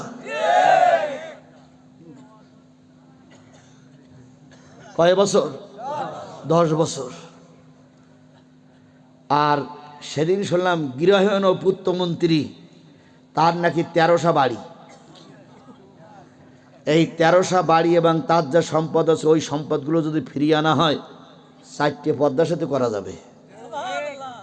তারপরে বলে সুবহানাল্লাহ। এই খাওয়া যারা খাইলো তাদের কথা বলা যাবে না, কোন বিয়াদব বলেছে বলা যাবে না। সুতরাং যে জিনিসটা বোঝাতে চাচ্ছিলাম, কোরআন নাজিল হয়েছে কয়টা বিষয়? 1 নম্বর হালাল, 2 নম্বরে হারাম, 3 নম্বরে মুহকাম, 4 নম্বরে মুতাশাবিহা, 5 নম্বরে মেসাল কাহিনী। কোরআন শরীফে ফেরাউনের কাহিনী আছে, নমরুদের কাহিনী আছে, আবু জেহেলের কাহিনী আছে, সাদ্দাদের কাহিনী আছে। এই কাহিনীগুলো যেমন বর্ণনা করার কথা কোরআনের ভিতরে আছে, তেমনি যুগে যুগে কিছু ফেরাউনের লোক আসবে, তাদের কথাগুলো আলোচনা হবে। কথা বলেন ঠিক না বেঠিক? তাহলে কোরআন নাজিল হলো কয়টা? এবার কোরআন আপনার কাছে দাবি করছে কয়টা? সবাই মিলে বলুন, কোরআন আপনার কাছে দাবি করছে 6টা। 1 নম্বর কোরআনের দাবি হলো আমাকে পড়ো, শুধু পড়লে হবে না, আমাকে বেশি বেশি করে পড়ো। কোরআনের 1 নম্বর দাবি কি? পড়ো। ইকরা বিসমি রাব্বিকাল্লাযী খলাক। আল্লাহ রাব্বুল আলামিন বললেন পড়ো, পড়ো তোমার সেই রবের নামে যিনি জমাট বাঁধা রক্ত থেকে তোমাকে আমাকে তৈরি করেছেন। তাহলে কোরআনের প্রথম শব্দ কি? জিবরিল আমিন রাসূলকে প্রথম জড়াই ধরে বললেন কি? পড়ো। তাহলে কোরআনের প্রথম শব্দ কি? পড়া। সেই পড়াটা পড়তে গেলে কোথায় যেতে হবে? মাদ্রাসায়। সেই মাদ্রাসা আপনারা তৈরি করেছেন। বিশ্বাস করুন, আসমানের নিচে জমিনের উপরে আপনারা সবচাইতে ধন্য ব্যক্তি। আল্লাহ রসুল বলেছেন, কোন পড়া প্রতিষ্ঠানের কোন ছাত্র ছাত্রী যদি বুকের পরে কোরআন শরীফটা নিয়ে রাস্তা দিয়ে হেঁটে যায়, ওই ছাত্রের মুখের দিকে তাকায় আল্লাহ পাক ওই এলাকার মানুষদের গোরের আযাব মাফ করে দেয়। এই জন্য কোরআনের প্রথম দাবি কি? পড়ো। তাহলে পড়তে হবে। এবার ভুল পড়তে হবে না, সংশোধন করে পড়তে হবে। আল্লাহ বলেন ওয়ারাতিলিল কুরআনা তারতিলা, মাখরাজ তাজবিদ সহকারে সহি শুদ্ধ করে আল্লাহর কোরআন তেলাওয়াত করো। এটাই হলো কোরআনের প্রথম দাবি। কোরআনের প্রথম দাবি কি? পড়তে হবে সহি করে। সহি করে পড়তে আমরা রাজি আছি না নাই? কিছু সংখ্যক লোক সেই সাবেক কালে পড়েছিলেন দাদা দাদির কাছে, কুলু আল্লাহু আহাদ আল্লাহ সামাদ লাম ইয়ালিদ ওয়ালাম ইউলাদ কুল্লাহু কুন। আছে না? আছে না? আছে না? আলাম তারা কাইফা ফালা ফালা রাব্বুকা বিআজমিন। কি যে পড়ে আল্লাহই ভালো জানে। আলাম তারা কাইফা ফালা ফালায় রাব্বুকা, পুকুর শুদ্ধ পানি পড়া, গ্রাম শুদ্ধ খা। এইভাবেই চলে আসতেছে যুগের পরে যুগ। কথা বলেন ঠিক না বে ঠিক? এই কোরআন দিয়ে কোনো লাভ হবে না। কোরআনকে আপনাকে সহি করে পড়তে হবে। এটাই হলো কোরআনের 1 নম্বর দাবি। রাখবেন দাবিটা। এখন যদি বলেন যে হুজুর রাখবো কি করে, বয়স এখন 60। আমি বোধহয় সম্ভবত 10-12 দিন হয়েছে গোবিন্দগঞ্জে একটা মাহফিল করলাম। গোবিন্দগঞ্জ চেনেন? গোবিন্দগঞ্জে একটা মাহফিল করলাম। হেফজখানাতে 13 জন ছেলে কোরআনের হাফেজ হয়ে মাথায় পাগড়ি পড়লো। 13 জন। তো 12 জনের পাগড়ি পরালাম। 13 জনের নাম ঘোষণা করার পরে আসলো একটা বুড়ো মানুষ, 55-60 বছর বয়স। আমি বললাম চাচা সরি যান, 13 নম্বর হাফেজের আসতে দেন। চাচা বলতে আমি সেই লোক। আমি বললাম চাচা এমনি মাহফিলে উঠতে দেরি হয়ে গেছে, রসিকতা বাদ দেন। চাচা বলতে না বাবা শুনে দেখো আমি সেই লোক। আমি বললাম আপনি সেই লোক, বয়স কত? তো বলতে বয়স 60-র কাছাকাছি। আমি চিন্তা করলাম 60 বছরের হাফেজ। আমি জিজ্ঞেস করলাম মুরব্বী এই বয়সে কোরআনের হাফেজ হলেন কি করে? উনি তখন 2 মিনিট সময় নিয়ে বললেন, হুজুর আমি সংক্ষেপে বলি, আমি এই মসজিদের মুয়াজ্জিন ছিলাম, পাশে হলো হেফজখানা। আমার আজান সহি হতো না। হাফেজ সাহেব আমাকে বললেন মুরব্বী আজান সহি হয় না। কমিটির সভাপতি বললেন আজান সহি হয় না। আমি টার্গেট নিলাম কি কাজ করলে আজান সহি হবে, হুজুরির কাছ থেকে শিখে নেব। আমি মাসকান ধরে ধরে ট্রেনিং দিলাম, দেখলাম আজান আমার সহি হয়ে গেছে। এবার আমি বুড়ি মানুষ টার্গেট নিলাম, যদি আজান সহি হয় কোরআন কেন সহি হবে না? আজান যদি সহি হয় কোরআন কেন সহি হবে না? ওই 60 বছরের বুড়া বললেন হুজুর আমি কোরআন সহি করে পড়তে শুরু করলাম, যে সূরা কেরাতগুলো ভুল ছিল সেগুলো সংশোধন করলাম। এবার টার্গেট নিলাম বুড়ো বয়সে সূরা কেরাত যদি সংশোধন করা যায়, ওরা কোরআনের হাফেজ হয়, আমি কেন হাফেজ হতে পারবো না? আমি দীর্ঘ 8-9 বছর ধরে ধরে চেষ্টা মেহনত করতেছি, রাত দিন 24 ঘন্টা হেফজখানায় পড়ে থাকি। হাফেজ সাহেবরা আমারে দাদা বলি রাখি, আর আমি ওদের পোতার মতন মনে করি। একসঙ্গে পড়তে পড়তে এবছর আমি কোরআনের 30 পারা মুখস্থ করে ফেলেছি, এই জন্য 13 নম্বর হাফেজ আমি বুড়া মানুষটারে বুকের ভিতরে জড়াই ধরে বললাম, আল্লাহ তুমি পারলে 60 বছরের বুড়ারেও হাফেজ বানাতে পারো। সুতরাং আজকের এই কোরআনের মাহফিল থেকে শিক্ষা নিতে হবে। এখানে হেফজখানা আছে, মসজিদের ইমাম আছে, হাফেজি ছাত্ররা আছে, অনেকে ছাত্রদের লজিং রাখেন, খেতে দেন, সময় করে হাফেজ সাহেবদের সঙ্গে একটু বসে কোরআনটা সহি করে পড়তে হবে। একটা সহি করে কোরআন যদি পড়তে পারেন, আলিফ লাম মিম 3টা অক্ষর যদি কোনো ব্যক্তি পড়ে, তার আমলনামায় বিনা কষ্টে 30টা নেকি লেখা হয়ে যায়। এই জন্য কোরআনের 1 নম্বর দাবি হলো পড়ো। কিভাবে পড়ো? সহি শুদ্ধ করে পড়ো, চেষ্টা করব ইনশাআল্লাহ। 2 নম্বর কোরআনের দাবি, শুধু পড়লেই হবে না, বুঝে বুঝে পড়ো। কি করে পড়তে হবে? বুঝে বুঝে পড়তে হবে। এখন বাংলাদেশ জামাত ইসলামে আপনারা করেন কিনা আমার জানার কথা নয়, তবে বাংলাদেশ জামাত ইসলামের যিনি আমির তিনি কি আলেম না জেনারেল শিক্ষিত? কিছু লোক এইবার ফতোয়া দিচ্ছে বৃহত্তর আন্দোলন বাংলাদেশ জামাত ইসলামী আন্দোলনের আমির তিনি জেনারেল শিক্ষিত কি করে হয়? তার যা তেলাওয়াত, তার যা হাদিস এবং জ্ঞানের ভিতরে পাণ্ডিত্য, জ্ঞানে এবং হাদিস এবং জ্ঞানে পাণ্ডিত্য আছে, আমাদের মতন 3 পৃষ্ঠা পড়া মৌলবীর সে পাণ্ডিত্য নাই। এখানেও দেখেন এই যে প্রতিষ্ঠানটা চলছে, এই প্রতিষ্ঠানের সাধারণ লোক যতটুকু না বিরোধিতা করে, কিছু মৌলবীরা তার চাইতে বেশি বিরোধিতা করে। কি বলেন বলেন বলেন বলেন, এটা কি আমার কানে কেউ দিয়েছেন? দেওয়া লাগেনি। মৌলবীরা মৌলবীদের শত্রু, হুজুররাই হুজুরদের শত্রু। আল্লাহর কসম, যদি মৌলবীরা মৌলবীদের শত্রু না হতো, আল্লাহ না সাইদি জেলে যেত না। আগামীতে যদি মৌলবীরা মৌলবীদের শত্রু না হয়, এই সমাজ কোরআনের সমাজ হয়ে যাবে, এই দেশ কোরআনের দেশ হয়ে যাবে। আমার মেয়র সাহেব বলতেছিলেন যে হুজুরদের ভিতরে হুজুরদের দ্বন্দ্ব, ও ভাই এটা নতুন কিছু নয়, এটা অনেক পুরানো থেকে চলে আসতেছে। তাবলীগের ভাইরা এতদিন পর্যন্ত বলতো যে মুসলমানের সঙ্গে মুসলমানের কিসের দ্বন্দ্ব?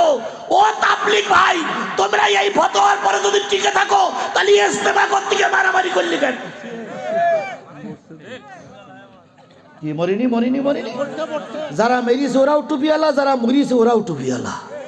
সুতরাং টুপিওয়ালারা হকের পক্ষে থাকলে লোক সংখ্যা 7 জন হোক, যেটা হক সেটা হকই, আর বাতিলের পক্ষে 30 জন থাক, যেটা বাতিল সেটা বাতিলই। কথা বলেন কথা বলেন। সুতরাং মেয়র সাহেব আপনি নাই, কিন্তু আপনি একটা জিনিস মনে রাখবেন, ইসলামের প্রথম থেকে দ্বন্দ্ব চলছে, এখনো দ্বন্দ্ব আছে, দ্বন্দ্ব থাকবে, তবে সেই দ্বন্দ্বগুলো কোরআন কায়েমের ব্যাপারে আমরা সবাই একমত। কথা বলেন কথা বলেন কথা বলেন। সেদিন আমিরে জামাত বলেছে আমরা সব দলের সঙ্গে মিলেমিশে কাজ করছি। আলহামদুলিল্লাহ, আমি গতকালকে না পরশুদিন পীরগঞ্জে মাহফিল করে আসার পরে উল্লাপাড়ায় মাহফিল করলাম। নবাবগঞ্জের এক মসজিদে, আহলে হাদিস মসজিদে আমি নামাজ পড়েছি। কোরআন শরীফ আমার বুকে করে নিয়ে বলতেছি, আহলে হাদিস মসজিদে নামাজ পড়ার পরে দেখলাম ইমাম সাহেব আহলে হাদিস, পিছনে দাঁড়াই আছে নবাবগঞ্জ থানার আমির আহলে হাদিস, সেক্রেটারি আহলে হাদিস, ক্যাশিয়ার আহলে হাদিস। আমি চিন্তা করলাম যে আহলে হাদিসের সব, তাহলে বোঝা গেল আহলে হাদিসের লোক যারা, তারাও কোরআন কায়েমের পক্ষে। হানাফি মাযহাবের লোক যারা, তারাও কোরআন কায়েমের পক্ষে। কথা বলেন ঠিক না ঠিক? কিছু বাতিল ফেরকারা আছে, এরা কখনো দিন কায়েমের পক্ষে আসে না। সুতরাং কোরআন শরীফটা বুঝে বুঝে পড়তে হবে। এখন আমিরে জামাত ওই পর্যন্ত গেল কি করে? যাবার একটাই মাত্র কারণ হলো, প্রতিদিন তিনি একটা করে আয়াত বুঝে বুঝে পড়েছেন, প্রতিদিন একটা করে হাদিস কি করে পড়েছেন, বুঝে বুঝে পড়েছেন। প্রতিদিন ইসলামী সাহিত্য কমপক্ষে 10 পৃষ্ঠা তিনি মনোযোগ দিয়ে পড়েছেন। প্রতিদিন কয়েক তো জামাতে নামাজ পড়েছেন, 5 ওয়াক্ত নামাজের জামাতে নামাজ পড়েছেন, দাওয়াতি কাজ করেছেন, টার্গেট নিয়েছেন, সময় দিয়েছেন, সময় দিয়ে দাওয়াতি কাজ করে 5 ওয়াক্ত নামাজ পড়ে, হাদিস পড়ে, কোরআন পড়ে তিনি এখন গোটা দেশের শীর্ষস্থানে চলে গেছে। তাই বাংলাদেশ জামাত ইসলামী তাকে আমির বানাইয়াছে। তুমি আর আমি যদি কোরআন বুঝে বুঝে পড়ি, একদিন তুমি আর আমিও দেশের আমির হয়ে যাব।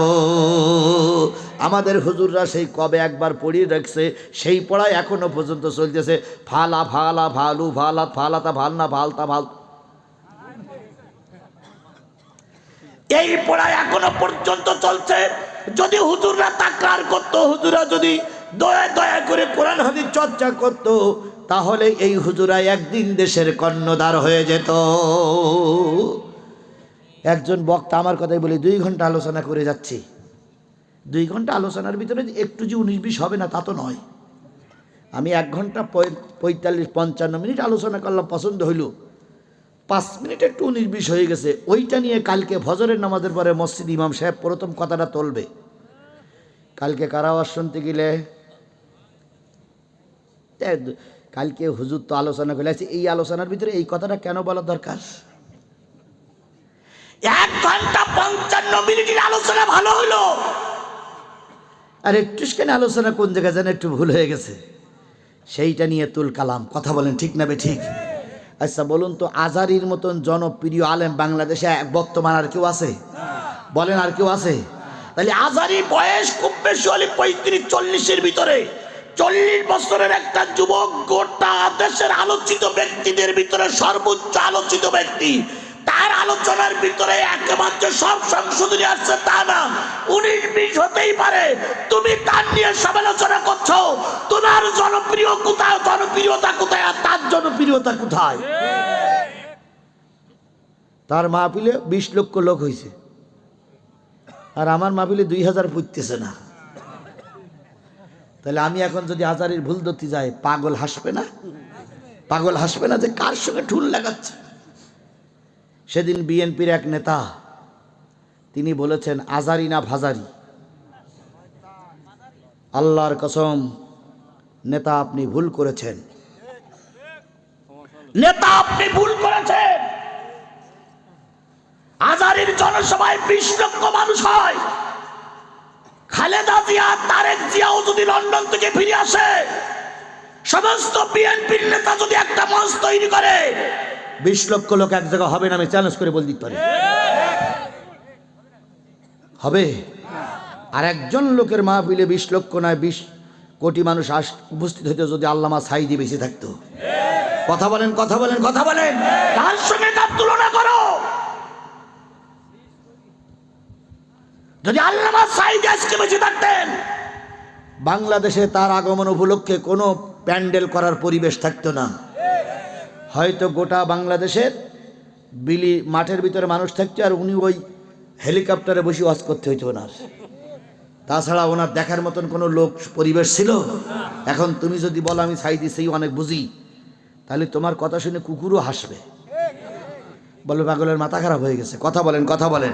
সুতরাং আমাদের দাবি হলো, আলেমদের নিয়ে বক্তব্য দেওয়ার আগে নিজেকে আয়নার সামনে দাঁড়াও।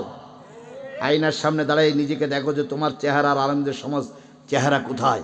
হ্যাঁ, আমি বলছি না যে কেউ দুটি দেবা, 19-20 থাকতেই পারে। সুতরাং সংশোধনী হওয়ার আগে নিজের সংশোধনী আনা দরকার। কথা বলেন ঠিক না বে ঠিক? তাহলে 2 নম্বর দাবি হলো বুঝে বুঝে পড়ো। যতটুকু পড়েছো ততটুকু কি করবা? আচ্ছা বলুন তো, আপনারা যারা সাধারণ মানুষ, প্রতিদিন সকালবেলা যদি ইমাম সাহেবের নামাজের পরে একটা করে আয়াত বুঝে পড়েন, একটা করে আয়াত, সে আয়াতটা কি? আলহামদুলিল্লাহি রাব্বিল আলামিন, সমস্ত প্রশংসা কার? আপনি সারাদিন আজকে বলবেন আলহামদুলিল্লাহি রাব্বিল আলামিন, সমস্ত প্রশংসা আল্লাহর, সমস্ত প্রশংসা আল্লাহর। তাহলে আজকে আপনার একটা আয়াত মুখস্থ হলো, একটা আয়াতের অর্থ। আগামীকাল আবার একটা আয়াত পড়বেন, একটা আয়াত পড়বেন, সেই সময় আয়াতের অর্থ পড়বেন। এভাবে করতে করতে 365 দিন পরে কয়টা আয়াত বুঝে পড়া হলো? 365টা। এভাবে করতে করতে 2-3 বছরের ভিতরে কোরআন খতম হয়ে গেল। আপনি হলেন এই এলাকার সবচেয়ে একজন বড় মাওলানা। টাইটেল পাস করলেই মাওলানা হওয়া যায় না। কওমি পাস করিয়ে একবার মুফতির সনদ নিয়ে আসলে মুফতি হওয়া যায় না। হাফেজ সাহেব হইলেই সব কিছু জানা হয় না, কোরআন শরীফ বুঝে বুঝে পড়া লাগবে।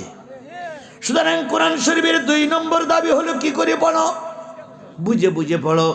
3 নম্বর কোরআনের দাবি হলো যতটুকু বুঝেছো ততটুকুর পরে আমল করো। বলুন তো সব হুজুররা কি আমল করে? আরো জোরে বলেন, সব হুজুররা কি আমল করে? যদি আমল করতো তাহলে শেখ হাসিনারে কেউ বলেছেন জান্নাতি, শেখ হাসিনারে কেউ বলেছেন আপনি কওমি জননী, বলিনি বলিনি বলিনি বলিনি। আবার এক হুজুর শেখ হাসিনাকে জান্নাতের সার্টিফিকেট দিয়ে বলেছে শেখ হাসিনার নাম কোরআন শরীফে পাওয়া গেছে। ইস না, দেখেন আমি বলি আপনার বুঝাই, হুজুররা কত নিচে নেমেছে। এক এমপি সাহেবের দাওয়াত করিছে, দাওয়াত করে বলতেছে স্যার আপনি আসছেন, আমার মসজিদে ছাদ নাই, তা আল্লাহ আপনাদের রহমত করেছে, আপনাদের শক্তি দিয়েছে, দেখেন এত লোক বিরোধিতা করে আপনাদের ক্ষমতাতে নামাতে পারিনি। নামাবে কি করে? কোরআন শরীফে শেখ হাসিনার নাম আছে, এটা জামাত বিএনপি ঠিক পাইনি। তো এমপি বলতেছে হুজুর এমনি পাম্পট্টি দেন, কিন্তু একবার শেখ হাসিনারে কোরআন শরীফের ভিতর ঢুকিয়ে দিয়েন না। মানে ওই এমপির ভিতরে মনে একটু আল্লাহর ভয় আছে, কিন্তু এ হুজুর কপাল পোড়া, এ ওর কাছ থেকে 3 লাখ টাকা নেবে বলে শেখ হাসিনারে কোরআন শরীফের ভিতর ঢুকাইতেছে। তো হুজুর বলতেছে আপনারা তো কোরআন শরীফ তত ভালো বোঝেন না, আমি তো সব জায়গা থেকে কামেল পাস করেছি, আলিয়া কওমি, আমি বুঝি খুঁজে খুঁজে পাইছি। যেমন কয় তাহলে খেয়াল করেন, রব্বানা আতিনা ফিদ দুনিয়া হাসিনা। এবার বুঝে আসলো, এবার বুঝে আসলো। কত বড় চাটুকর! রব্বানা আতিনা ফিদ দুনিয়া হাসানাতাও ওয়া ফিল আখিরাহ।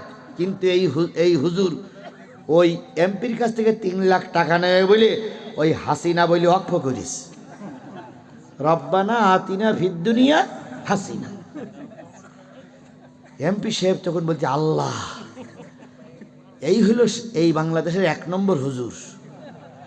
এতদিন পর আমরা সঠিক কথাটা পাইছি, ওয়া ফিল আখিরাতে হাসিনা। আছে না ওখানে, আছে না? আবার এইরা মোনাজাত আজকে বাড়িতে যে শুরু করেন না স্যার, ওয়াকিনা আযাবান্নার। এমপি সাহেব তখন দাঁড়াই বলতেছে হুজুর কারোর কাছে চান্দা চাওয়া লাগবে না, আপনার 3 লাখ টাকার দরকার, আমি 5 লাখ টাকা বাজেট করে গেলাম, 3 লাখ দেবে শেখ হাসিনা, আমি দেবো 2 লাখ, 5 লাখ টাকায় মসজিদ হয়ে যাবে। হুজুর নামাজের পরে বলতেছে সভাপতি সাহেব হুজুর শুধু হলি হয় না, হুজুরের একটু কাম করা লাগে। বলুন তাই কাম করে কোরআনের আয়াত বিকৃত করলো, এ হুজুর না মুজুর? জোরে বলেন, এ হুজুর না মুজুর? এরকম হুজুর মুজুর আমাদের দেশে কম বেশি আছে না নাই? আল্লামা সাঈদীর বিরুদ্ধে সর্বপ্রথম যিনি মামলাটা দিয়েছিলেন তিনি হচ্ছেন কোন হুজুর? নজিবুল বশর মাঝভান্ডারী। বলুন তো ওর মাথায় টুপি আছে না নাই? উনি কিন্তু দুনিয়ার থেকে পটল তুলেছে, বিদায় হয়ে গেছে। বলুন তো ওর মুখে দাড়ি ছিল না ছিল না? বলুন তো ওর গায়ে জুব্বা ছিল কি ছিল না? ওদের একটা কবল ছিল, ওদের একটা গান ছিল, পানির ভিতর আগুন জ্বলে, পানির ভিতর আগুন জ্বলে, ঝড় বাতাসে নেবে না, খাজা বাবার মুরিদ হইলে নামাজের রোজা লাগে না। পানি গড়গড়াইয়া পড়তাছে, বাবা আমায় ডাকতাছে, আয় রে মানিক আমার বুকে আয়, বুকের ভিতর আছে প্রাণ, তার ভিতরে মেশিন গান, ভান্ডারি বাবা আমায়।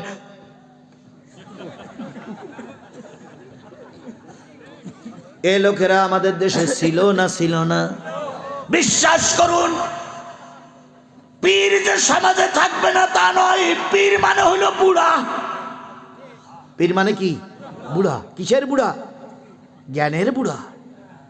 সেই পীর যদি কোরআন হাদিসের জ্ঞানে জ্ঞানী হয় আমরা তাকে স্যালুট জানাই, কিন্তু কোরআন হাদিসের বাইরে যদি কেউ পীর নামক দাবি করো, পীর নামের শয়তান। কিছু পীর নামের শয়তান আছে, চুল কাটে না, দাড়িও কাটে না, গোবও কাটে না, বগলের তা আছে 3.5 হাত লম্বা হয়েছে, সেগুলো কাটে না। ওর নিচে আরেকটু নিচে গেলে আরো কিছু চুল আছে, সেগুলো কাটে না।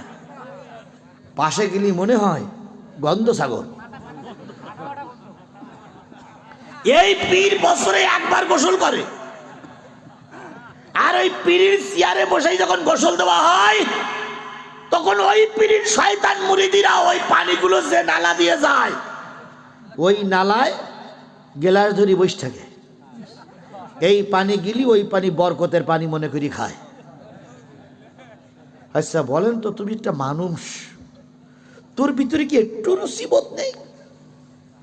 মাথা চুল নেই, ধুয়ে আসলো, মেনে নেওয়া গেল। দাড়ি নেই, ধুয়ে আসলো, মেনে নেওয়া গেল। বগলের তাও মেনে নেওয়া কিছুটা গেল, কিন্তু আরো নিচে কিছু যাওয়ার পরে যে চুলগুলো ধুয়ে যাচ্ছে, কি বোঝেন না আমার কথা? বোঝেন না আমার কথা? বোঝেন না? এই ধোয়া পানি তুই কি করি বরকতের পানি করে খাস? তোর কি একটু রুচিবোধ নাই? এরা ভারতের হিন্দু দেশেই বাড়াইস। হিন্দুরা গোবর দিয়ে বলো ইয়ে বানায়, রুটি বানায়।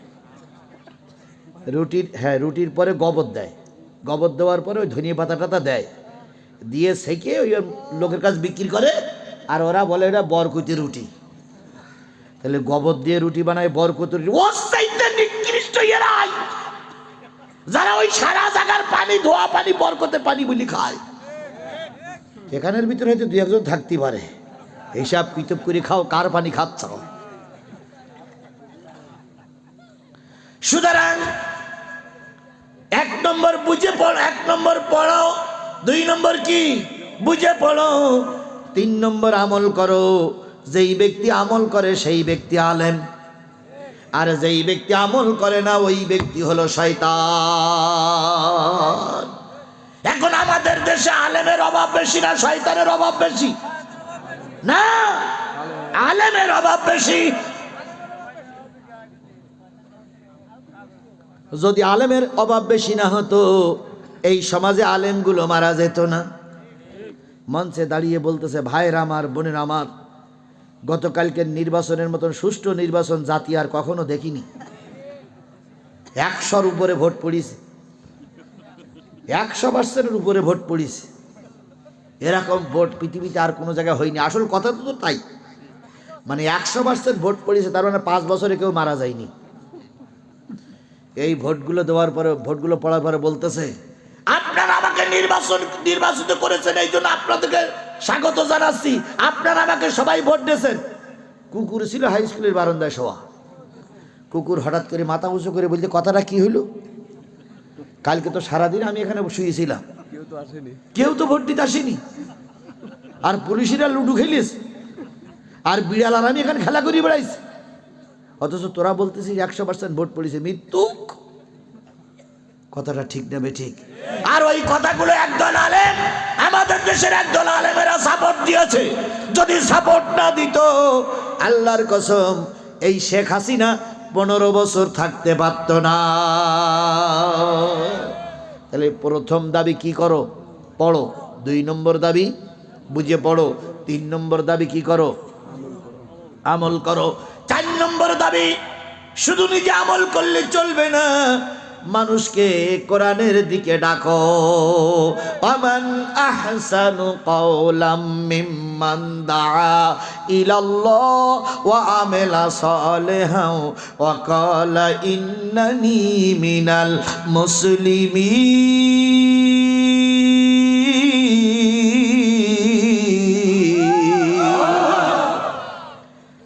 তাদের কথার চেয়ে উত্তম কথার কার হতে পারে? যারা মানুষকে কোন পথে ডাকে?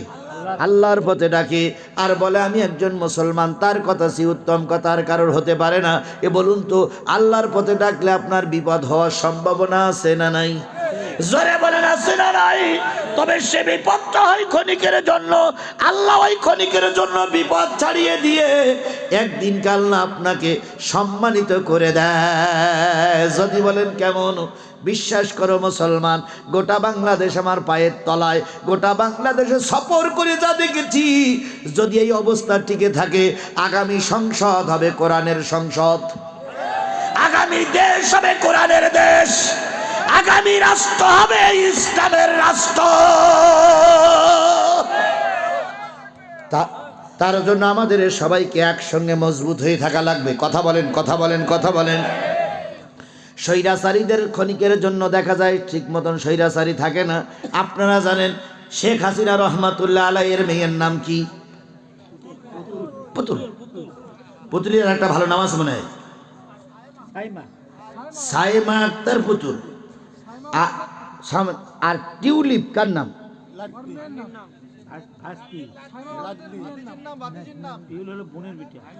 রেহানার মেয়ের নাম।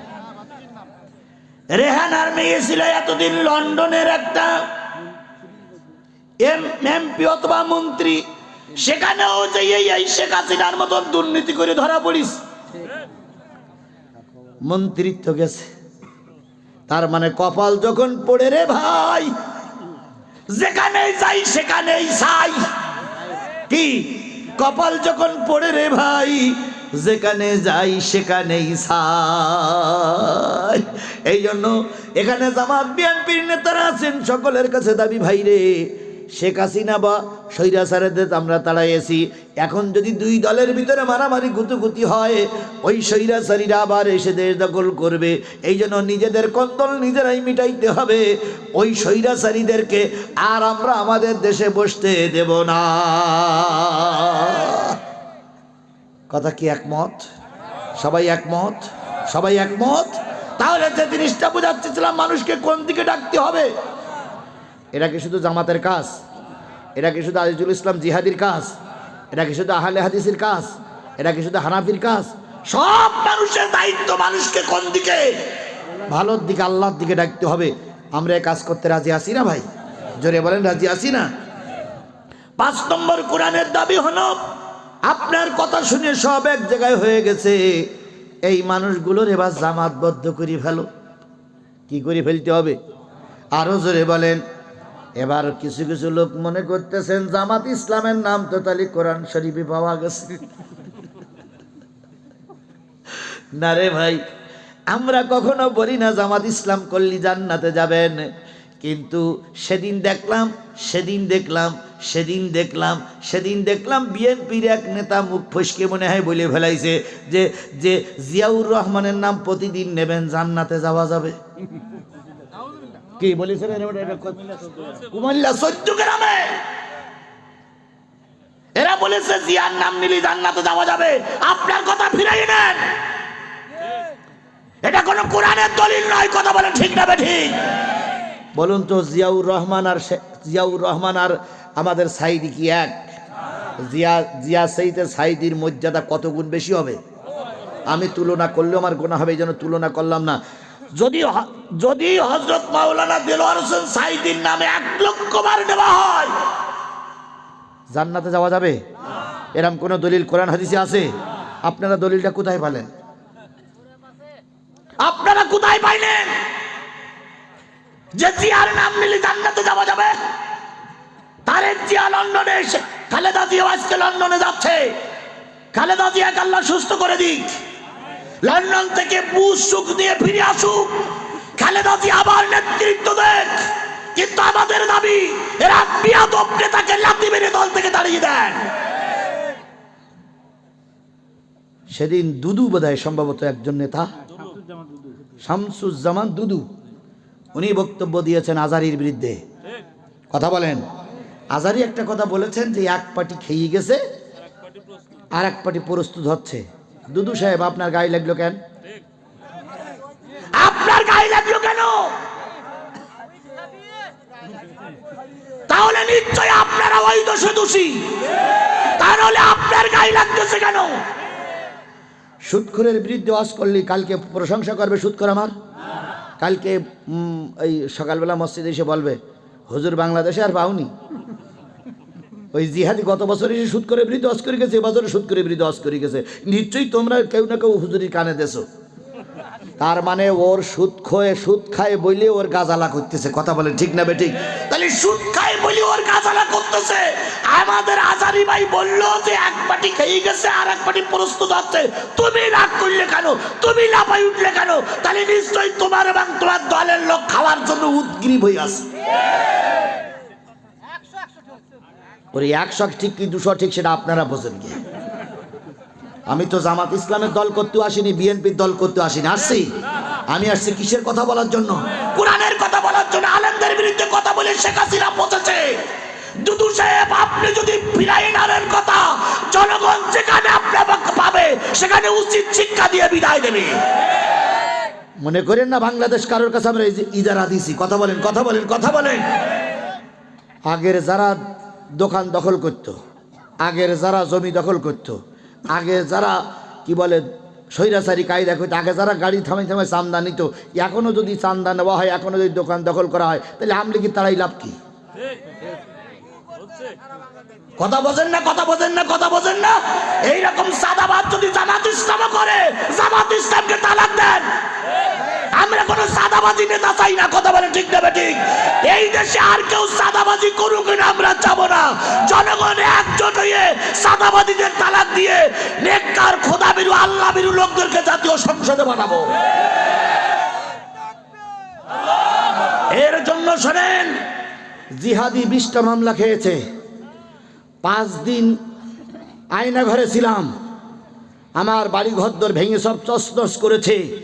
আবারও কোরআন শরীফ বুকে নিয়ে বলে গেলাম, যদি আবারও রাজপথে নেমে মামলা খেতে হয়, আবারও যদি সাইদির মতন পুষব্যাগে মৃত্যুবরণ করতে হয়, আবারও যদি আল্লামা নেজামীর মতন ফাঁসির কাছে ঝুলতে হয়, বাংলাদেশের কেউ রাজি না থাকলে আমি জিহাদি রাজি, কিন্তু কোন সাদাবাজি সরকার আমরা দেখতে রাজি না, রাজি না, রাজি না। আল্লাহ আমাদেরকে একজন নেক, সৎ, খোদাভীরু, যোগ্যতা সম্পন্ন সরকার গঠন করার তৌফিক দান করুক। এজন্য কিন্তু কেউ আসমান থেকে নাজিল হবে না, জমিন থেকে ফুটে উঠবে না। আমাদের নেতা আমাদেরকে তৈরি করতে হবে। এই জন্য শেরপুর মানুষের কাছে আমি কোরআন শরীফ শপথ করে বলে গেলাম, আপনারা কি আল্লাহ ভীরু লোককে সমর্থন করবেন? ও আমার জাতি কোরআনওয়ালা লোকদের পক্ষে থাকবেন? যদি না থাকেন তাহলে কিয়ামতের দিন আপনিও আদালত উঠবেন, আমিও আদালত উঠবো। সেদিন দেখা হবে আপনার একটা ভোটের কারণে যদি কোনো আলেমের মুখ মলিন হয়, আদালত আখেরাতে আপনাকে কৈফিয়ত দেওয়া লাগবে, কৈফিয়ত দেওয়া লাগবে, কৈফিয়ত দেওয়া লাগবে। সুতরাং 5 নম্বর দাবি হলো কি বদ্ধ হতে হবে? দলবদ্ধ হতে হবে, জামাতবদ্ধ হতে হবে। এর নাম কিন্তু জামাত ইসলাম নয়। ওয়াতাসিমু বিহাবলিল্লাহি জামিয়াও ওয়ালা তাফাররাকু। আল্লাহ পাক বলতে জামাতবদ্ধ হয়। আচ্ছা বলুন তো, আহলে হাদিস অধ্যুষিত এলাকা বলে আমি মনে করেছি, আহলে হাদিসের লোকেরা প্রতি বছর একবার জামাতে যায়। কোন জায়গায়? রাজশাহী যায় না? রাজশাহী যায়। রাজশাহীর এই যে নোয়াপাড়া না, নওদাপাড়ায় লোক যে একত্রিত হয়, ওইটারে বলা হয় আহলে হাদিসের জামাত। তাবলিগের লোকেরাই বিশ্ব ইজতেমা যায়, তাই বলে কি জামাত? তাবলিগ জামাত। তাহলে তাবলিগের লোকেরা এক জায়গা হয় তাবলিগ জামাত, আহলে হাদিসের লোকেরা এক জায়গায় আহলে জামাত। আমরা যারা কোরআনের পক্ষে আসবো তারা কোরআনের জামাত। তাহলে আল্লাহর কোরআনের দাবি হচ্ছে একত্রিত হতে হবে। আপনারা কি একত্রিত থাকবেন না জুদা জুদা থাকবেন? তাহলে একত্রিত থাকতে হবে কিসের ছায়াতলে? সবাই মিলে হাত তুলে দেখান কিসের ছায়াতলে একত্রিত হয়ে থাকবে। এবারে জোরে তাকবীর দেন, নারে তাকবীর, লিল্লাহে তাকবীর। হাত নামান। আমি কি কোনো দলের পক্ষে একত্রিত হতে বলেছি? কিসের পক্ষে? জোরে বলেন কিসের পক্ষে? আরে আপনার হাত তুলতে সমস্যা কোথায়? আমি কি জামাত ইসলামের পক্ষে হাত তুলতে বলেছি? বিএনপির বিরুদ্ধে হাত তুলতে বলেছি? আমি কিসের পক্ষে হাত তুলতে বলেছি? কোরআনের পক্ষে হাত তুলতে বলেছি। আপনি মুসলমান নয়? আপনার জন্মের সময় কানে আজান দেয়নি? আপনার বাপ মার বিয়ে কোনো মৌলবি পড়ায়নি? তাহলে আপনি হাত তুললেন না কেন? নিশ্চয়ই আপনি কোরআনের শত্রু। সুতরাং আগামীতে কোরআনের ছায়াতলে সবাইকে এক হতে হবে। সবাই রাজি তো? এবার কোরআনের 6 নম্বর দাবি হলো, এখন তোমাদের দলে লোক এসেছে। এখান থেকে 5 বছর আগে তোমাদের দলে কোনো লোক ছিল না, থাকলেও কেউ ফাঁকায় বাহির হতে পারতো না। এখন তোমাদের দলে লোক এসেছে, লোক জামাতবদ্ধ হয়েছে। এখন একবার তাকবীর ধ্বনি দিলে হাজার হাজার লোক আসে। তার একটা জ্বলন্ত প্রমাণ হলো, এখান থেকে গত বছর আমি এইখানে মাহফিল করতে এসেছিলাম, লোকজন যে ছিল না তা না, কিন্তু প্রায় লোকদের মনের ভিতরে টিপ টিপ টিপ টিপ টিপ টিপ করত। কখন এসে পুলিশই ধরে, কখন এসে হুজুরির নিয়ে যায়, কখন এসে গোলাপের নিয়ে যায়, কখন এসে সভাপতির নিয়ে যায়, কখন এসে সেক্রেটারি নিয়ে যায়। গোলাপের তো হুমকি দিয়েই ফেলেছিল যে জিহাদির নিয়ে ওয়াজ করতে যাচ্ছিস, আমরা উঠতে দেবো না। গোলাপ তো বলেইছিল আমি জিহাদির মঞ্চে তুলবো, পারলি ঠেকাইস। তাহলে গত বছরের কথাটা ছিল কতটা রিস্ক, কথা বলেন ঠিক নেবে ঠিক। আচ্ছা, গত বছর আমি কোনভাবে মঞ্চে এসেছিলাম আপনারাও বুঝতে পারেন নাই, আর আমি যে কোনভাবে গেছিলাম তো মাহফিল কর্তৃপক্ষও জানে না। এরাও শুধু শুনেছিল হুজুর আসবে, আর শুধু শুনেছিল হুজুর গেছে। এতটুক কিভাবে আসছিলাম কিভাবে গেছিলাম জানে না। আজকে কি সেই দিন আছে? আজকে এসে মাদ্রাসার ভিতরে বসে আছি 2 ঘন্টা, এখানে এসে বসে আছি 45 মিনিট, তারপরে কোরআনের মাহফিল করতেছি সবার সামনে। আজকে এলোমেলো, সুতরাং সবার সামনে আজকে একটা সুন্দর পরিবেশ। সুতরাং গত বছরের ইতিহাস আর আজকের ইতিহাস এক নয়। সুতরাং এখন লোক তোমার পক্ষে, এখন লোক দিন কায়েমের পক্ষে, এখন কোরআনের পক্ষে লোক। যখন লোক বেশি হয়ে গেছে, কোরআন দাবি করতেছে আমাকে আর বাইরে রেখো না, আমার বিধান এবার সমাজে চালু করে দাও। তাহলে এখন সমাজে দিন কায়েমের পরিবেশ এসেছে না আসেনি? স্পষ্ট করে বলতে হবে, এসেছে না আসেনি? আল্লাহর কসম, আমি যা পরিবেশ আমার অন্তর্চক্ষু দিয়ে দেখতেছি, যদি এই পরিবেশ ঠিক থাকে, আগামী সংসদ হবে কোরআনের সংসদ, আগামী দেশ হবে কোরআনের দেশ, আগামী বঙ্গভবন হবে কোরআনের বঙ্গভবন, আগামী এমপি হবে কোরআনের এমপি। বাতিলেরা চোখ মোটা করে তাকাই থাকবে, আমাদের পথে বাধা দিতে পারবে না, পারবে না, পারবে না।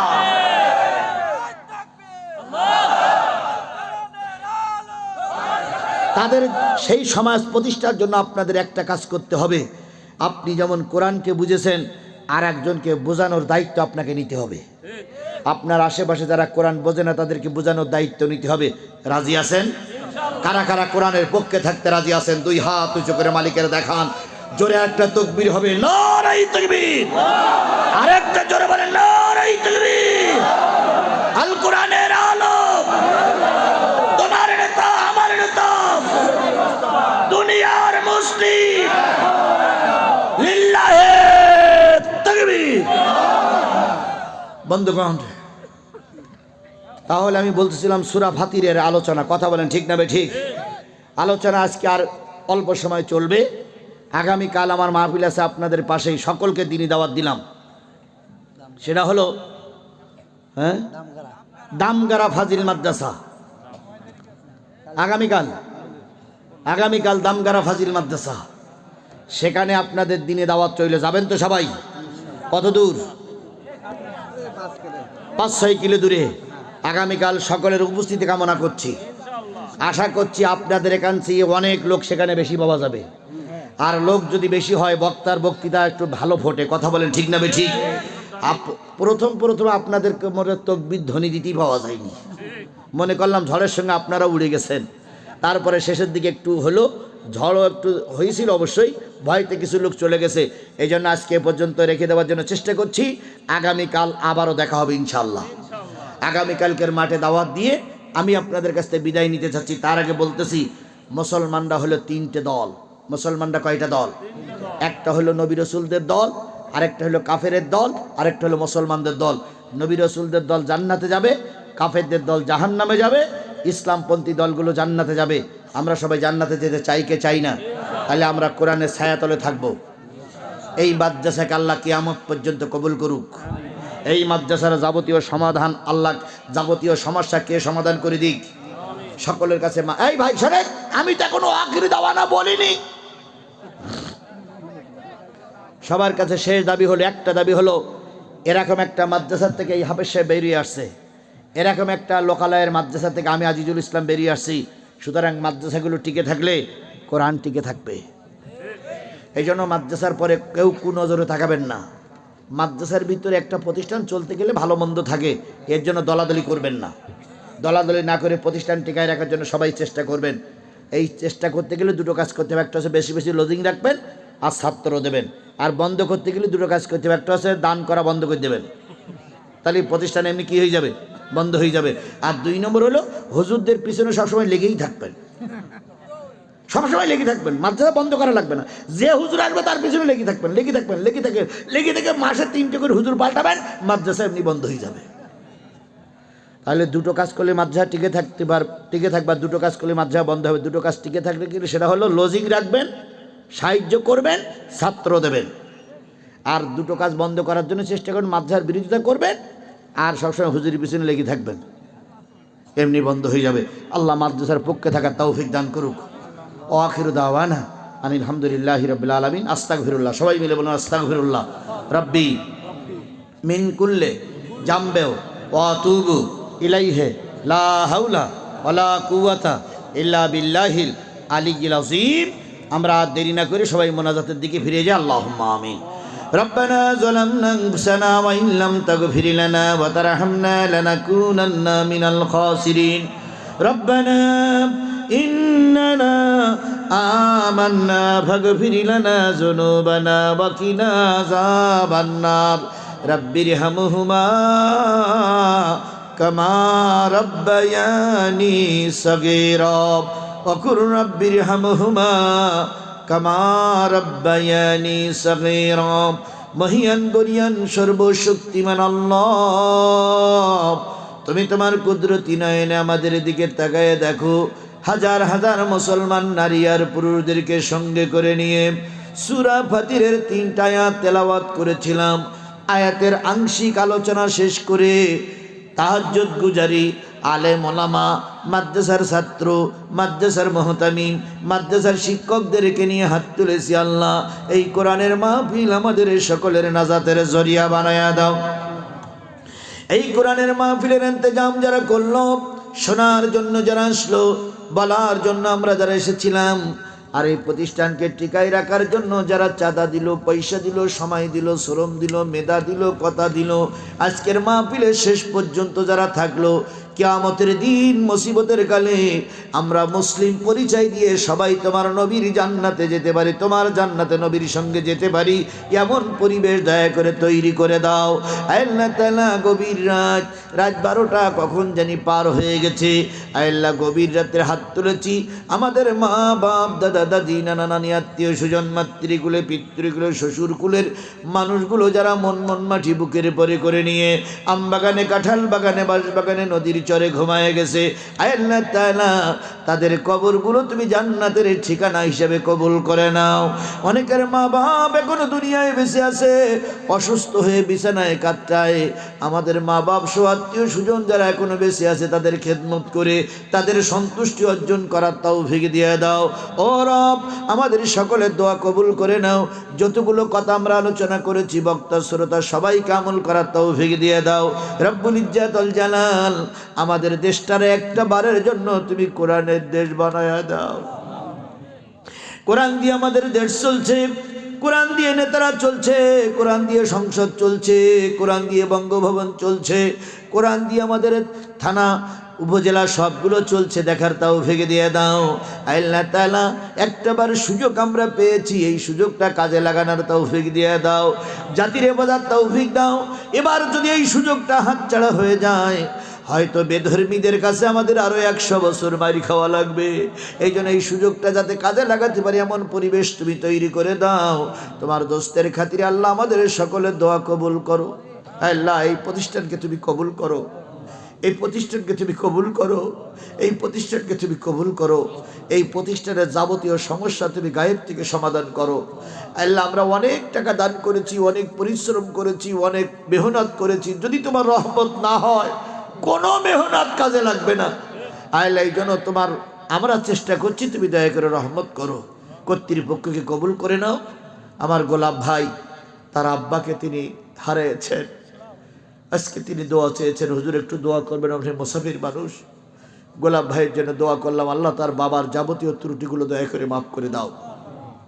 পাশে আর এক ভাই বসে আছেন, তিনি তার আপনজনের জন্য টাকা দান করে দোয়া চেয়েছেন, আল্লাহ তুমি তাকে মাফ করে দাও, তার পরিবারের যিনি কবরে গেছেন। আজকের মাহফিলের সম্মানিত বিশেষ মেহমান, বিশেষ পরিচালক, আল্লাহ অনেক কষ্ট করেছেন, তিনি 2000 টাকা দিয়ে বলেন হুজুর আব্বা মার জন্য দোয়া করবেন, বাপও নাই মাও নাই, আমি মুসাফিরের দোয়া তুই ফিরাই দেও না মাবুদ। দোয়া করছি আল্লাহ তুমি ওই ভাইয়ের পরিবার থেকে যত মানুষ কবরবাসী হয়ে গেছে সবাইকে মাফ করে দাও। কেউ শেরপুরের থেকে এসেছে, কেউ নন্দীগ্রামের থেকে এসেছে, বিভিন্ন জায়গার থেকে তোমার পাগলেরা ছুটে এসেছে, সুষ্ঠুভাবে বাড়ি ফিরে যাওয়ার তৌফিক দাও আল্লাহ। নারী এবং পুরুষ এবং নারী সবাইকে কোরআন বুঝতে হবে, কোরআনের ছায়াতলে আসতে হবে, নতুবা এই সমাজে কোরআনের সমাজ তৈরি করা যাবে না। সকল মা বোনদেরকে কোরআনের ছায়াতলে আসার তৌফিক দাও। আগামী সময়গুলো যা আসতেছে আমরা যেন নারী পুরুষ সবাই মিলে ঐক্যবদ্ধভাবে কাজ করতে পারি, তৌফিক দাও। আমাদের মেয়র ভাইকে কবুল করে নাও, দবিবুর ভাইকে আল্লাহ তুমি ইজ্জত বাড়াইয়া দাও। আলেমকে বেইজ্জতি করো না বাবু, আলেম যদি বেইজ্জতি হয়ে যায় তোমার রসুল বেইজ্জতি হবে। তাই আগামী দিনে আলেমকে সম্মান দিয়ে আলেমের গলায় ফুলের মালা পরিয়ে আমরা যেন আমাদের প্রিয় শায়েখকে আমাদের কাছে ফিরিয়ে আনতে পারি, দয়া করে পরিবেশ তৈরি করে দাও। সুবহান রাব্বিকা রব্বিল ইজ্জাতি আম্মা ইয়াসিফুন ওয়া সালামুন আলাল মুরসালিন ওয়ালহামদুলিল্লাহি রাব্বিল আলামিন। আসসালামু আলাইকুম।